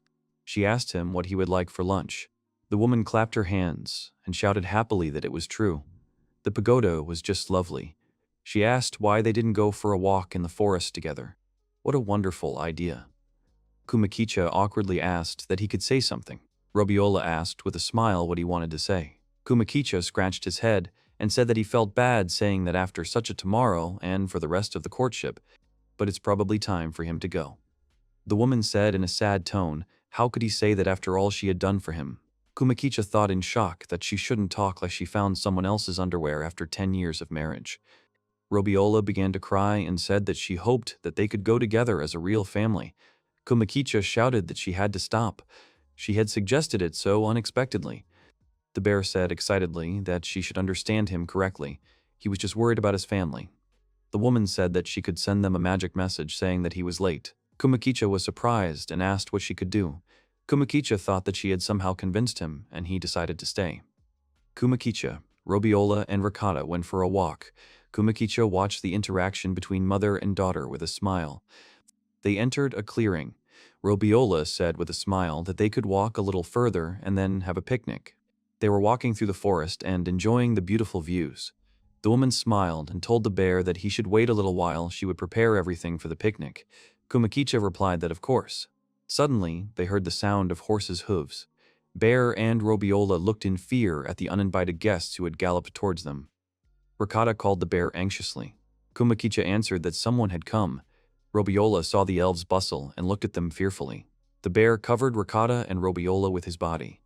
The unknown man asked if she was Robiola. He assumed she knew who they were and why they were here. The woman said tensely that they were Desire's loyal servants. What stubbornness. The man replied that the weak serve the strong. Such is the law of the steppe. Ricotta hugged her mother and called her. Kumakicha thought excitedly that for some reason he was still being ignored. The bear said loudly that they should stop for a second. Robiola and the stranger. They were just about to have lunch. Why shouldn't they join them? One of the elves shot at him, but the arrow flew past his head. Robiola told Kumakicha that the past that connected them was none of his business. He should not interfere. The man called Kumakich a big guy, and said that he had no idea who he was or why he was involved with her, but if he interfered with them, he would regret it. If he wants to live, then he must go. He added that for an animal like him, the purpose of life is simply to live. Robiola, frightened, told the bear that she was asking him to leave. Kumakicha laughed and asked what the purpose of life was. Kumakicha angrily shouted that it was not up to him to decide why he lived. Robiola shouted that she was asking to stop. Kumakicha rushed at the elves. He shouted at the woman to hide. They would talk later. The elves shot arrows at the bear. Robiola screamed, calling for a whirlwind. The woman stopped the attack on Kumakich with magic. They fired again, and the woman parried the attack again. Robiola began to breathe heavily. Ricotta cried out in alarm. The elves prepared to shoot. Kumakicha confidently told Ricotta to run away with her mother. The elves fired and hit Kumakich. Ricotta and Robiola screamed in fear. The bear growled loudly, causing the horses to get scared and run away, abandoning their riders. The elf got up from the ground and ran with a spear at Kumakich. The bear grabbed him and threw him high into the sky. Kumakich broke his spear. He thought he could do it. He continued to reason that he still didn't know the whole story, so he would try to do it without casualties. However, their eagerness to fight was worthy of his respect. A group of elves surrounded him and began to attack with balls. Kumakicha thought tensely that they were attacking from two sides. An elf thrust a sword into him and it immediately split. Kumakicha began to throw the elves away from him. He thought he was asking for forgiveness, but the body of this polar bear is strong enough to resist such a blow. The bear put his hand on the elf's shoulder and squeezed it. The man screamed loudly in pain. Kumakicha sternly told him to take his accomplices and get out of this forest. He left half of them on their feet just for this. The elves grabbed their wounded friends and quickly ran away. Kumakicha made sure that the enemies had fled and turned his attention to Robiola and Ricotta, who were next to him. The bear asked excitedly if they were okay. Robiola tried to say something in fear. Kumakicha interrupted her and asked that it would not be difficult for her to clearly explain to the bear what all this meant. He added that, of course, if she could do it. Robiola looked at him uncertainly, but still answered that she apologized for this. She would tell everything. Robiola said that he was drawn into it, even without having a clue about the previous events. She had difficulty collecting her thoughts. They returned home. Ricotta asked Kumakicha with displeasure that he was going home. The bear said that he had had enough for today, and the girl still needed to come to her senses. The bear looked at the tense Robiola and told her that if she was in trouble, she could rest assured that this polar bear was always ready to help. Kumakicha walked through the forest until he found a wounded elf sitting under a tree. He told the bear, frightened, not to touch him. He was just an executor. He had already terminated his contract with Mr. Desire. The elf stuttered that he didn't want to die like that. It was terrible to die in the wilderness. Kumakicha thought with disappointment that his own people had abandoned him. It was so terrible. The bear put his paw on his shoulder and told him not to worry. If he answered quickly, he would take him to the nearest village. The elf said hesitantly that if so, then good. He thanked him. Kumakicha thought that he had already been privy to all the twists and turns between Robila and these elves. In a language understandable to a polar bear like him, the bear continued to speculate that Rabiola's family lived in the southern meadow of this forest. It seemed that they were part of a nomadic tribe of steppe elves. He thought it was the older brother of Robiola's husband, hoping to receive an inheritance. The wedding dogma of the steppe tribe is that after the death of a brother, his widow and all her property pass into the possession of the closest relative of the deceased. Kumakicha thought that Robiola's legacy was necessary for Desire to wage war against humans. Despite the elves' superior strength and resilience, humans are still serious opponents for them. The bear continued to reason that there were those who did not seek war and tried to overthrow the warlike ruler. Despite the attempts of some to maintain peace, their opponents were greater. The steppe elves were divided into two camps. Kumaki thought that in the family that had taken in Robiola, there were two brothers with opposing views. Robiola's husband, Nosergi, was a supporter of war, while his older brother, Desire, wanted to become a ruler himself. He continued to reason that whoever gains the upper hand will destroy the home and become the new leader. The elf said that in the end, the one who was thirsty for war died, and Mr. Desire remained, becoming the leader of the clan, and took all the property of his brother in Rabiola. Kumakicha asked why she refused to become his wife. The elf answered that it was right on target. For Rabiola, he was her enemy and her husband's enemy. To settle the guilt before the clan, he personally cut off his brother's head. The man continued to say that Mr. Desire had been patiently waiting for Rabiola to decide to return on her own, but his patience had run out, and he had ordered them to bring her back by force if necessary. Kumakichi was angered by this story. The elf stood up and asked what he had told, everything he knew. Now he would get rid of him. The bear shook his head. Kumakicha said no, he wasn't even going to. He keeps his word. He will take him to the village, as he promised, the elf said, thanking him for his help. The bear grabbed the boy by the hand. The elf called him a tough guy and asked him if he could ask about something. Kumakicha confidently answered that he could do it. The elf asked with interest how Rabiola was, how the girl was. Kumakicha let go of his hand, and the boy fell. The elf screamed in surprise. Why did he do that? He could have gotten hurt. Kumakicha angrily asked that they could go. The bear grabbed the boy by the leg and dragged him to the village. The elf screamed loudly that Kumakicha had decided to punish him like that. At that time, another elf was walking through the forest. The guy angrily shouted, "What did he do to deserve such treatment?" The elf stumbled and fell. He shouted in displeasure. Someone asked if they were finished yet. The elf turned around in horror. There stood a man in a dark cloak, surrounded by elves whom he now controlled. The guy shouted loudly that he asked to look at everything from the other side. What else could he do? He did not know that this white bear would be with her. The old man leaned over and asked what his last words were. The elf took out a knife and screamed that he would not die in this disgusting wilderness. The old man smiled, and the elf's head was grabbed by a huge hand. The old man said that just don't tell him that he hoped to harm him. He continued to say that the desired sample was able to escape, but he was able to get something in return. He should be grateful to him. His body will be the cornerstone of his research. The man who held the elf turned out to be Guillemot, but he was dead, but his body was controlled. Kumakicha walked through the forest and remembered the conversation with the elf. The boy told him that they were just scouts. The main detachment was located in a city nearby. The bear thought that it seemed that Desire was not going to retreat. He has already sent many soldiers, and when he learns about him, he will send even more. No matter how many he sends, he will not lose to him. Kumakicha continued to reason that, despite Robiola's request, he would not let her brother-in-law take possession of her again. Everything was so complicated, he was still her relative, although he would not sit idly by and wait for the outcome. The bear remembered Robiola's upset face and thought what would happen if Rabiola changed her mind and returned to Desire. Women are natural strategists. Kumakicha thought that he was asking her easily she should flirt and play a little, but still, if Desire had postponed his search for her for at least a couple of years, then they could have dated. The bear blushed and thought with embarrassment, how could he think of such a stupid thing? He was so stupid. Of course, such a beauty would never hang out with a bear like him. She didn't throw him out only because he saved her daughter. Kumakicha thought with fear that the girls had started to hate him too. He had fallen on them out of the blue. If he was now discussing that he was really annoying them and they didn't want to see him anymore. The bear continued to frustratedly reason why his thoughts were so negative. He shouldn't lose heart. He urgently needed to come home as soon as possible. Kumakicha opened the door and shouted joyfully that he was home. The girls looked at him in surprise. They were already having dinner at that time. Suddenly, they realized that he had finally returned. Kumakicha waited tensely for their actions and words. They ran up to him and hugged him tightly. The girls joyfully shouted that Kumakicha had returned home. They had been waiting for him so much. The bear smiled and said that he was sorry for being back so late.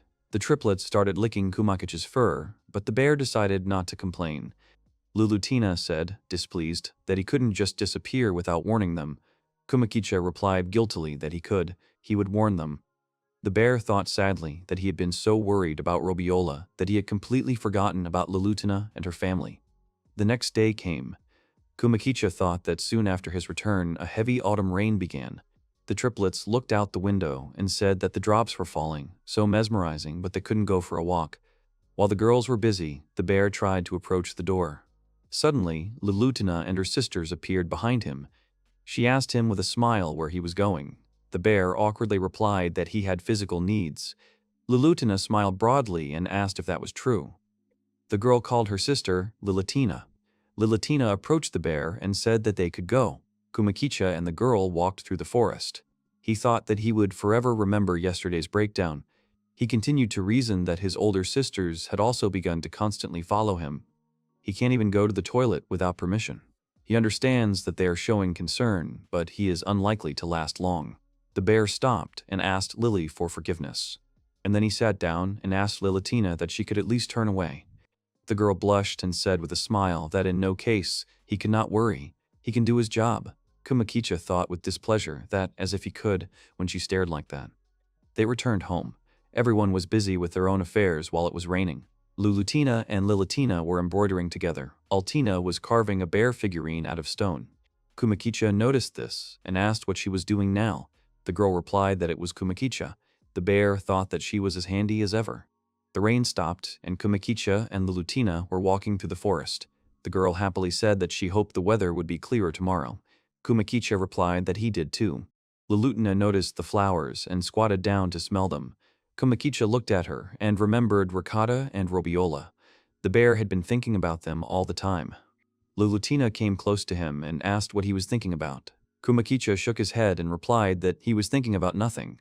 The girl screamed that it was enough.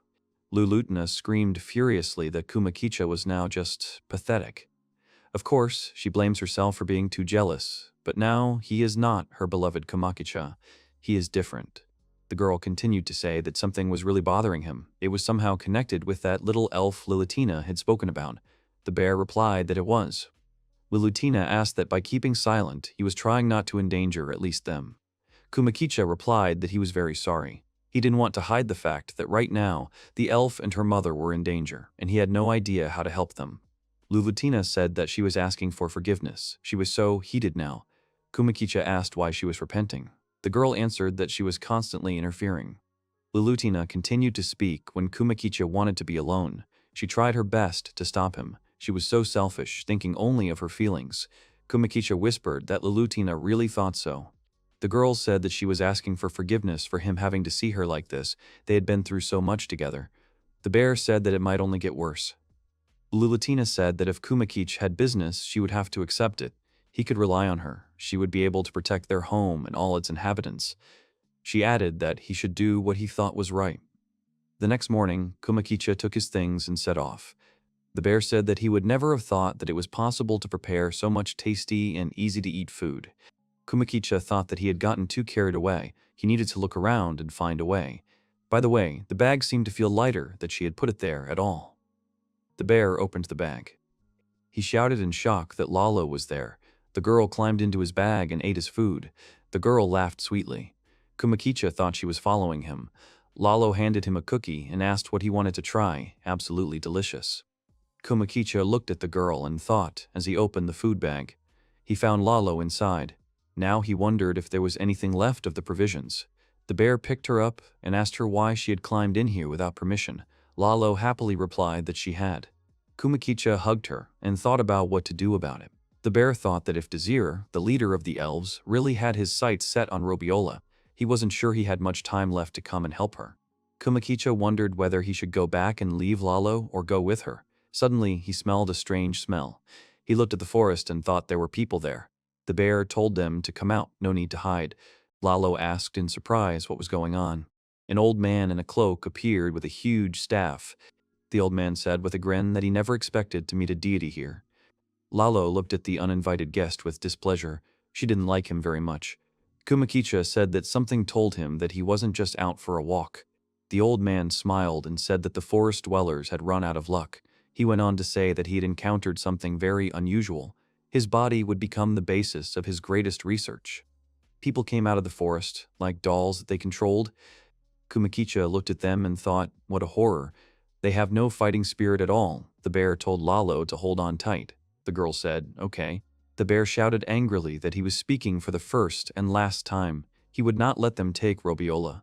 Kumakicha asked that this was why they had come to this forest, wasn't it? The old man mumbled thoughtfully. He said that in fact his master has some whims on this matter. However, it is not so important. Kumakicha asked what they would do next. The bear thought he had understood enough to decide how exactly to kill them.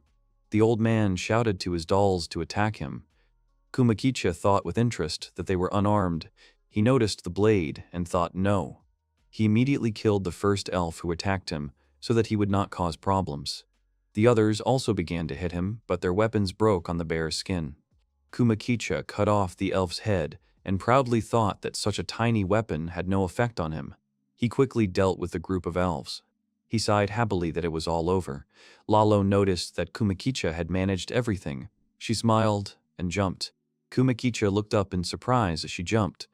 The girl landed on the ground and screamed, 100 down, 10,000 down. The bear awkwardly told Lalo that she better come back to reality and not go crazy. The old man laughed hysterically and looked at the polar bear. The old man said that there was not a scratch on him. He wanted his body more and more with every second. Kumakicha said angrily that the man was simply crazy. The old man said that what they were just seeing was only half his weapon, half raw material. Kumakicha said that he hated to commit senseless killings. The bear added that if he promised that they would never return to this forest again, he would let him go. The old man said that he was not going to say anything like that yet. He grinned and told the bear to listen to him carefully. He is the one who inherited the name Vladlen. When he falls, it will be considered a breach of contract and a refusal of the mission. Vladlen continued to say that it would mean a complete refusal of such a wonderful food. Kumakicha asked in surprise that he was suggesting that he place all of this on his tombstone. The old man said that the one named Vladlin could not disappear overnight, but even if so, he had enough money to survive in the floating state called life. Vladlin added that although it was meaningless, it would be better to let them take off his fur, which they could sell profitably to traders.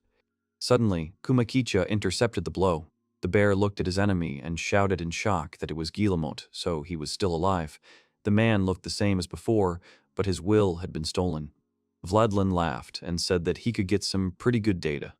The old man mockingly called Kumakich a white fluffy thing and asked him not to die too quickly. Lalo stepped aside and screamed angrily that Kumakicha would return alive.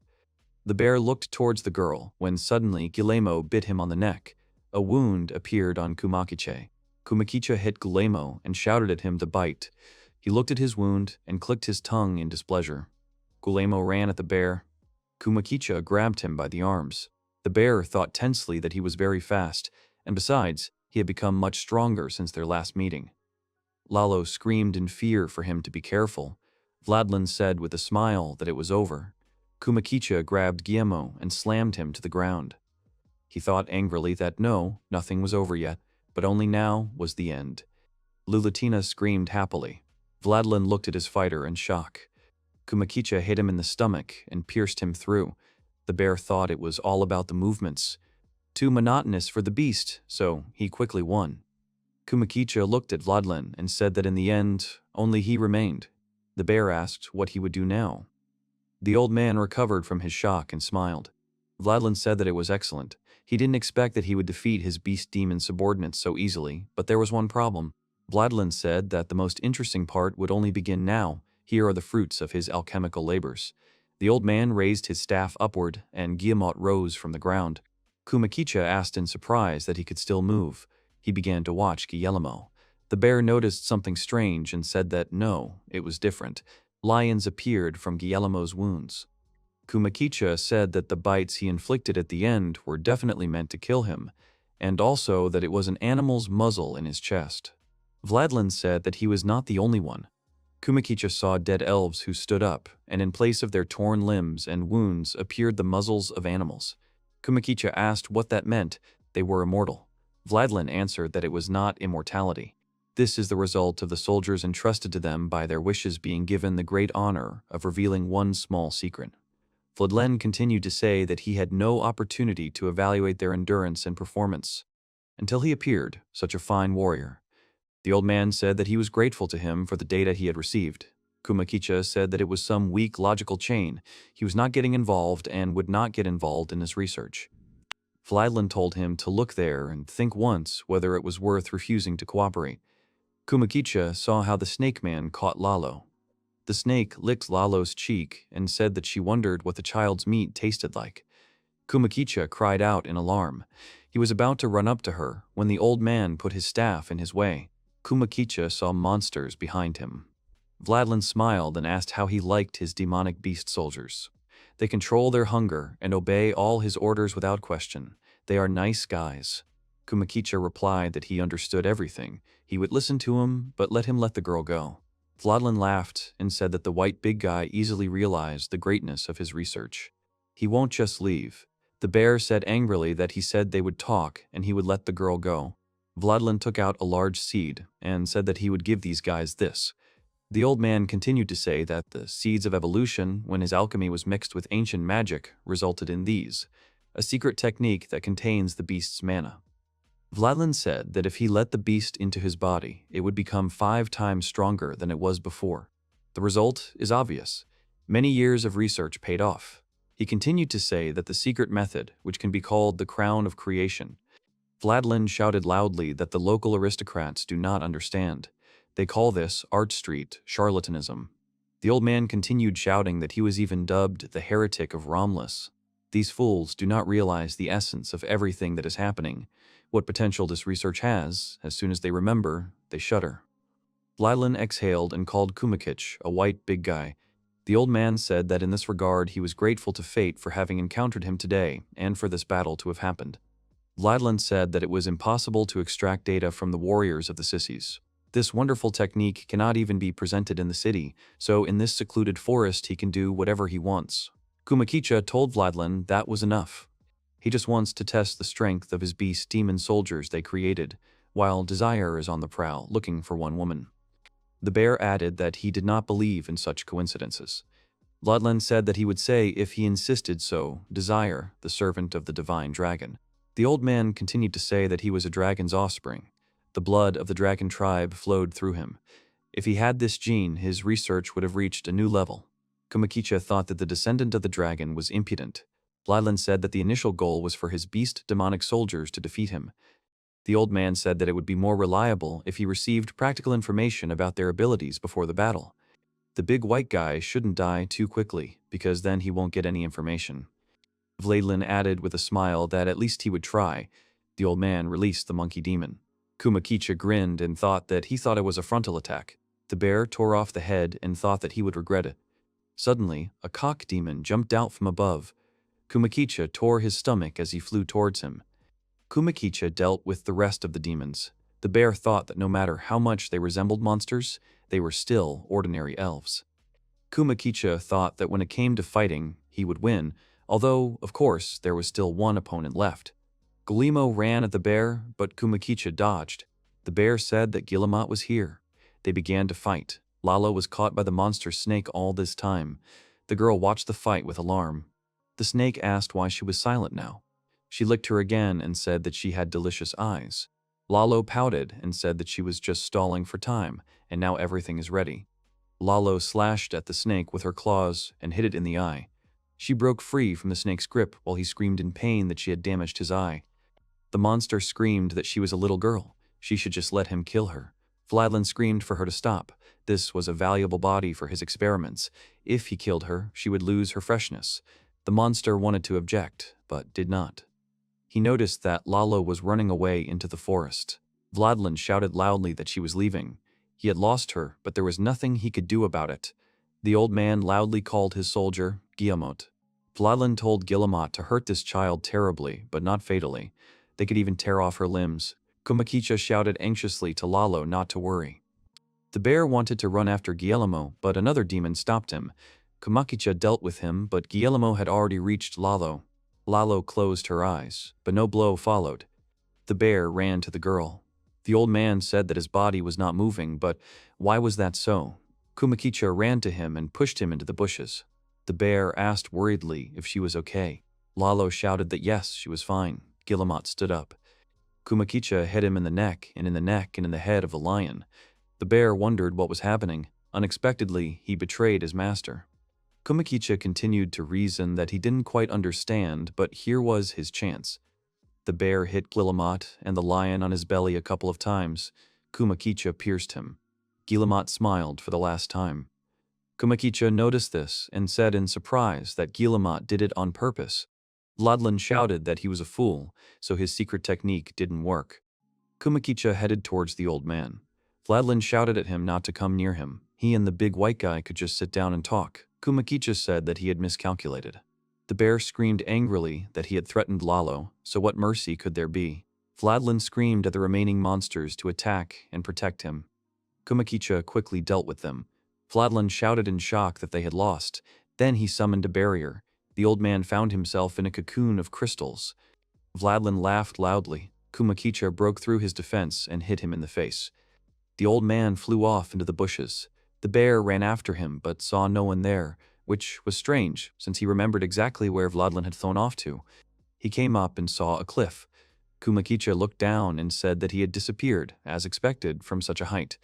Lalo approached the bear and hugged him from behind. Kumakicha said that it was scary. He himself is not delighted with it. He asks for forgiveness for it. Lalo cried happily that Kumakicha was so cool. The bear awkwardly said that Lalo was a strong girl. Lalo answered with a smile that, of course. Kumakicha said that it was time for them to move on, otherwise they might not make it. The bear said hesitantly that, although he would like to stay here a little longer, Lalo happily shouted that she agreed. They still had some sweets left. Kumakicha said that this is how it is, they can do it. Robiola was sitting in her house. It was raining outside. She buried her face in her knees and tiredly said why everything was like this. She didn't like everything that was happening. She continued to say that she knew from the beginning that she couldn't escape from this, and yet, she raised her head and said that she thought about Kumakicha. Robiola clasped her hands and said no. She couldn't drag him into this. Suddenly, the door to the room opened and Ricotta came in. She called her mother to talk. The woman looked at her worried daughter and smiled and told her to come in. The girl lay down on Robiola's stomach. Ricotta asked sadly that the bad elves would come for them. Robiola said with a smile that she shouldn't be afraid, her mother was with her. The girl asked that they could no longer stay here. Robiola told her not to say that. Ricotta said that she hated the thought of returning to the clan, there were so many scoundrels. Robiola looked at the top of her head and called her. Ricotta looked into her mother's eyes and asked reassuringly that they wouldn't be able to run away again. Robiola smiled slightly and replied that it would be nice to leave. The girl cried out joyfully that they should go to Kumakichi then. Robiola cried out confidently that they couldn't do that, she must never say that again. Ricotta looked at her in surprise. Robiola covered her mouth with her hands and sighed. The woman said, upset, that she was asking for forgiveness for this. She was asking for forgiveness. Ricotta began to cry when she saw tears in her mother's eyes. She said it so that her mommy wouldn't cry. She would never say that again, no matter what. She didn't have to worry. Suddenly, they heard someone knocking on the door. Robiola ran to open the door. She thought that there was a protective barrier around the house. The alarm would sound only if an enemy was approaching. She continued to reason that he had not reacted in any way, which meant that Robiola opened the door and saw a wet Kumakichi. The woman looked at him in surprise. Kumakichi said that he was asking for forgiveness for such a late visit. Polar bears have a hard time finding their way around in such weather. Robiola was so shocked that she didn't even know what to say to him. She asked anxiously what had happened. Ricotta came running and joyfully shouted that Kumakichi had arrived. She hugged him and joyfully shouted that he was here. He put the bag on the floor. Lalo shouted from it that she was stuck, where were they anyway, and what they should do. The girl managed to get out of Kumakichi's bag. Lalo shook her head and tail to throw off the water. Robiola saw her and screamed in surprise. Ricotta came up to her and asked her what she was doing there. She had to dry herself quickly, otherwise she would catch a cold. Lilo smiled and shouted that she had come to Ricotta. Lalo, the magnificent Lalo, had arrived to her. The girl cried out in displeasure that her name was not Ricta, but Ricotta. Lalo asked with a laugh what she was offended about. Ricotta blushed and shouted that she wasn't offended. She could try to keep quiet for at least a couple of minutes, and in the meantime she would run for a towel. Ricotta ran away screaming that this was why she didn't like children. God, honestly. Robiola smiled as she watched her daughter worry so much about the guest. The woman picked her up and happily said it was nice to meet Miss Warwolf. She was Robiola. The girl blushed and said, Lalo was Lalo. Kumakichi watched them awkwardly. He approached Robiola and Lalo and said that this child lived with him. She was worried about him, so she decided to follow him. Robiola said that she understood. Lalo slapped her on the cheek and called her name. The woman asked why she was slapping her cheeks now, what had happened. Lalo grabbed her cheeks and screamed that everything was fine. They were under Kumakichi's protection, so she begged her not to cry. The woman looked at the child in surprise. Robiola closed her eyes and hugged Lalo tightly. She said that it was okay. She believed her. Ricotta brought a towel and began to carefully dry her friend. Ricotta told her not to twitch now. She was a child and got into trouble because of her selfishness. Lalo cried out in displeasure that she was not a child at all. Kumakichi and Robiola sat down at the table to drink tea. The woman awkwardly said that she had been upset earlier. She was asking for forgiveness. Kumakichi replied that it was okay, after all, he was the one who left, practically abandoned them. Kumakichi said that he was sorry. After the battle, he caught a couple of elf soldiers. They told him about the situation. Robiola looked down and said that, so that's how it was. The woman said that it meant he knew everything about her now. Kumakichi replied that yes, he was asking for forgiveness for that. Robiola said he didn't need to apologize. She went on to say it was her mistake. She was asking for forgiveness. She'd done something wrong without explaining anything. Robiola asked curiously how much he knew. Kumakichi said that according to clan custom, a man named Desire forced her to remarry. Robiola replied that it was true. It was not something she would happily talk about. The woman added that they, the elves of the steppes, were treated as property. She refused to marry in defiance of tradition. For the first time in history, a woman disobeyed, and the clan does not forgive such a thing. Ricotta worriedly called her mother so that she would not be upset. Kumakichi drank the tea in one gulp and said confidently that it was not her fault. Lalo and Ricotta hugged the woman to support her. The bear said that everything was fine. She didn't need to run away. She wasn't guilty of anything, but he ran away without permission, so. Kumakicha hugged Robiola and Ricotta tightly. He told Robiola that he would protect Ricotta with her, so everything would be fine. Robiola looked at him in surprise and then began to cry. She fell asleep in his arms. The next day came, and the rain stopped. Kumakicha came out of the house and saw elves on horses approaching the house. The fair-haired boy stood in front of the bear. Kumakicha said that it meant he was Desire. Paran asked where Robiola was. The bear snapped his fingers and angrily replied that he had no idea where Robiola was. The bear continued to say with displeasure that they had made a huge mistake by coming here. How can anyone hide in such a hellish place? Kumakicha said that seriously. The logic of elves constantly living and basking in the rays of the sun in the meadows kills him. Desire asked that he was the same big guy that their squad reported about. The guy asked again where Robiola was. Kumakicha thought with displeasure that he had tried to take him on a dare, but it hadn't worked. He even felt a little offended to some extent.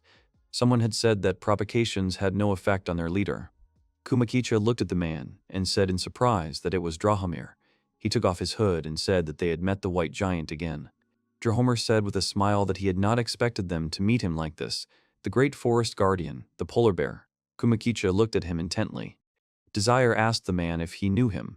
Drahomir replied that they had met when he was developing this forest. They were discussing this polar bear. Kumakicha asked that he asks for forgiveness, but maybe they should chat in another place far away from here. What do they think about this? They can just leave. The bear said discontentedly that they should leave here. He still had sheep to save today. Desire said that they could leave, or they could not. They would stay here. The boy approached Kumakicha on his horse and said that he was asking the polar bear to get out of his way. The bear mockingly asked him that he didn't like that answer. Desire replied that in that case, he had no other choice. The boy jumped off his horse and struck the bear with his sword. He shouted for him to get out of the way immediately. The blow did not cause any damage to the bear. Kumakicha wanted to hit him. That Desire jumped over his head and landed on the fence of the house. He turned out to be very agile. He took out his sword again and decided to attack Kumakicha again. The bear quickly parried his blow. Desire looked at him in shock. It was a very sudden attack. The guy landed on the ground and began to retreat. He was already out of breath from their battle. Drahomir asked the leader if that was his goal. Instead of making a woman fall in love with him, he lost the fight to his own male stubbornness. Desire angrily shouted at him to shut up. He is here to fulfill his direct duties, the duties of the head of the clan, and he has no reason to show off or stroke his ego now. The boy confidently told Drahomir that he was asking for forgiveness, but this time he would disobey him and would not give in, even despite the friendship of their clan since the reign of his father. Kumakicha thought in surprise that he felt a gust. Could it be that the air around him had changed? Was it not magic? A strong wind had risen around Desire. The bear remembered how Robiola used magic in their battle together. Kumakicha asked the head of the elf clan that he himself did not know what to do next. The bear waved his hand at him and confidently said that he could attack him. Come on. Desire looked at him intently and then suddenly rushed towards Kumakicha. The bear grabbed Desire's sword. He threw it aside and grabbed the boy with his big paws. Kumakicha thought that he ran very fast and dexterously. The bear continued to reason that such techniques would not work on him, despite the erroneous theory that bears are slow. Kumakicha asked that attacking head-on was stupid. He did not find it so. Desire angrily screamed at him to let him go. The bear grabbed the guy by the neck and said angrily that he would not kill him right away. He could not even dream of it. He would suffer. Drahomir hit Kumakicha with his sword, and the bear had to let go of Desire. The boy fell and tried to catch his breath after the fight and the capture from Kumakicha. He almost lost. Kumakicha ran up and struck Drahomir. The man noticed this and held his sword out in front of him to stop the attack. The man said with a smile that it was so cool. It was one thing to watch from the sidelines and another to participate. Drahomir went on to say that he expected nothing less from a polar bear whose strength was derived from ancient ancestors. The bear told Dracomir that he was the last of the heirs of the dragon's blood. The man cried out in surprise and asked with interest where he got such knowledge. Kumakicha replied that the alchemist Fledlen had said something like that. Desire got on all fours and shouted that it was that man, the one who had been following them closely, although he wasn't even in their squad. The bear asked in surprise if this was true. He thought awkwardly that maybe they weren't such bad guys. Komakicha asked if this Vladlen was their friend. Desire breathed heavily and said that he was talking about that heretic. He couldn't move yet. Vladlen clung to them so desperately, and although he was annoying, he tried to treat him as his due. Kumakicha said that it didn't matter to him whether he could move or not. Even if he crawled, he would leave this forest. That's all that is required of him. Dracomir said that Kumakicha should not try to intimidate him.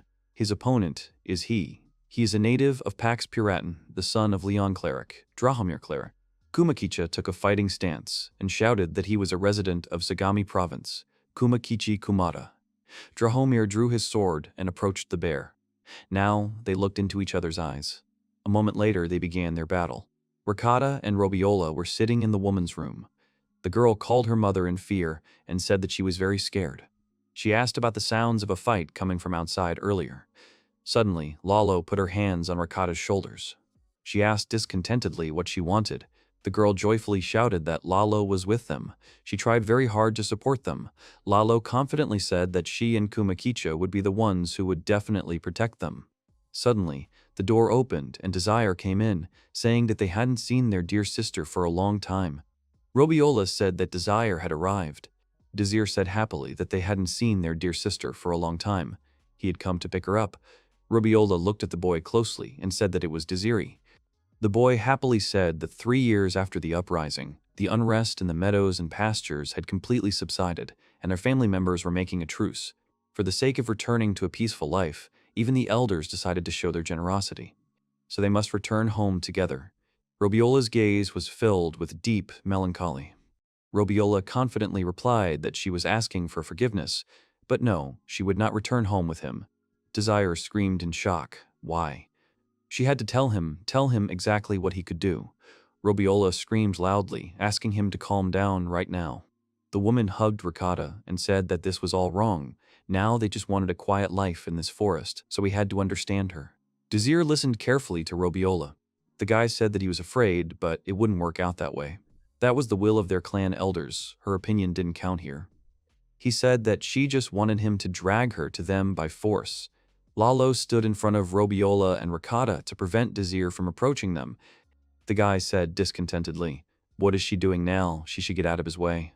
Lalo angrily screamed that Lalo would not move for anything. Desire asked discontentedly, "What does this concern her? She is superfluous here. There is no need to interfere at this time." Lalo ran at him, screaming that he had the nerve to bully Robiola. Desire stepped aside, and the girl fell to the floor because of this turn. Ricotta screamed excitedly that Lalo was okay. The girl grabbed Lalo and screamed for her to wake up. She screamed at Desire that he was definitely not all there. Robiola looked at Lalo with concern and told Desire to listen to her carefully. She really asked for it. The boy joyfully shouted that his dear sister-in-law had finally agreed to come back. Robiola confidently said that she did not agree. She begs him very much not to threaten them anymore and never to show up here again. Ricotta watched their conversation with excitement. The woman added that they just wanted to live a quiet life. Desire clicked his tongue in displeasure. And then he grabbed the woman by the shoulders and shouted why she was so stubborn. The guy continued shouting why he even cared about her feelings and experiences. She plans to spend the rest of her life in a barbarian country. Desire said that the barrier around the house seemed thick, but winter here would still be hard to live through. She, who spent her childhood and youth in the fields, would not last long here. Robiola screamed furiously for him to let her go. The boy shouted loudly that no, he would not let her go. He pushed her onto the bed and leaned down to her face to look into her eyes. Desire screamed that he just didn't want her to suffer. If they get married, then he will definitely make her the happiest. Ricotta screamed loudly that no, she asks him to stop. Ricotta approached Desire and asked why her uncle was doing all this. The guy clicked his tongue in displeasure and said that, there you go, history repeating itself. Fine, they could stick to their opinions as long as they liked. Lalo woke up and ran to Deshira. She pushed him and bit him hard on the arm. The boy shouted angrily for her to stop bothering him. The girl shouted that there was no reason. Lalo called Ricotta for help.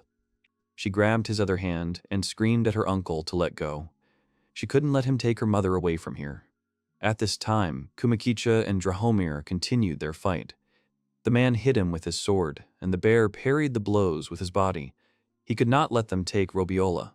Kumakicha threw his hand up and tried to hit him in the head. Drahomir noticed this and dodged.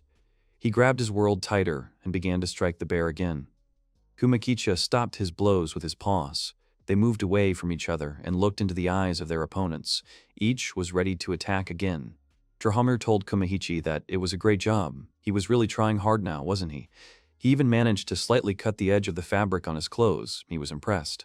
Drahomir smiled and added that it was worth it. Kumakicha replied that he thanked him for these words. The bear thought tensely that this guy was so dangerous. He continued to reason that at this rate, soon he, who only pretends to be a polar bear, will begin to lose human consciousness. The limit will be reached. Kumakicha clenched his paws and thought that these powerful chopping blows, soon the attacks were simply incredible. If his front paws had not fully recovered and strengthened after rehabilitation, he would have been chopped up by Drahomir long ago. He put his front paws on the ground. Drahomir looked at him in surprise. Kumakicha thought furiously that everything would be decided in a quick final duel. Kumakicha stood up on all fours, like a real bear. He looked at his opponent with fury. He seriously thought that the bear mode was seriously turned on. Drahomir looked at Komaki with a smile and said that he expected a lot from him. He had to show him all his true strength, so that he didn't hide anything. Kumakicha smiled back at him and told him to watch how he would fight now. Drahomir said that he really hoped that this time he would at least touch him a little. The man raised his sword above his head and told him to simply crush the obstacle in his way. Kumakicha thought that his only chance was to attack head-on. Drahomir shouted for Kumakicha to come to him. The bear growled loudly and rushed at the man. He was simply furious. He had released a real polar bear. Drahomir looked at the bear carefully so as not to miss the moment when it would rush at him. Kumakicha jumped and quickly dashed towards the man. Drahomir raised his sword to strike the bear. The man thought about when they first met. He looked up at him. He was with the kids then. Drahomir thought he had knocked the huge boar over with just one blow. He knew how to eat properly. He couldn't do something like that for nothing. The man thought that now in front of him was a mighty polar bear, and his consciousness was hidden very far away, as was the meeting stored in the depths of his memory. Kumakicha kept getting closer and closer. Drahomir thought in shock that he had become faster. The man raised his sword high and struck Kumakicha with the sword. Kumakicha thought angrily that he needed more. He had not yet reached his limit. He had to go forward, only forward, no matter what happened. He had to get closer. Kumakicha crashed into Drahomir's stomach. The man flew a great distance away, and his sword remained next to the bear, who looked at him intently. Drahomir lay on the ground and coughed.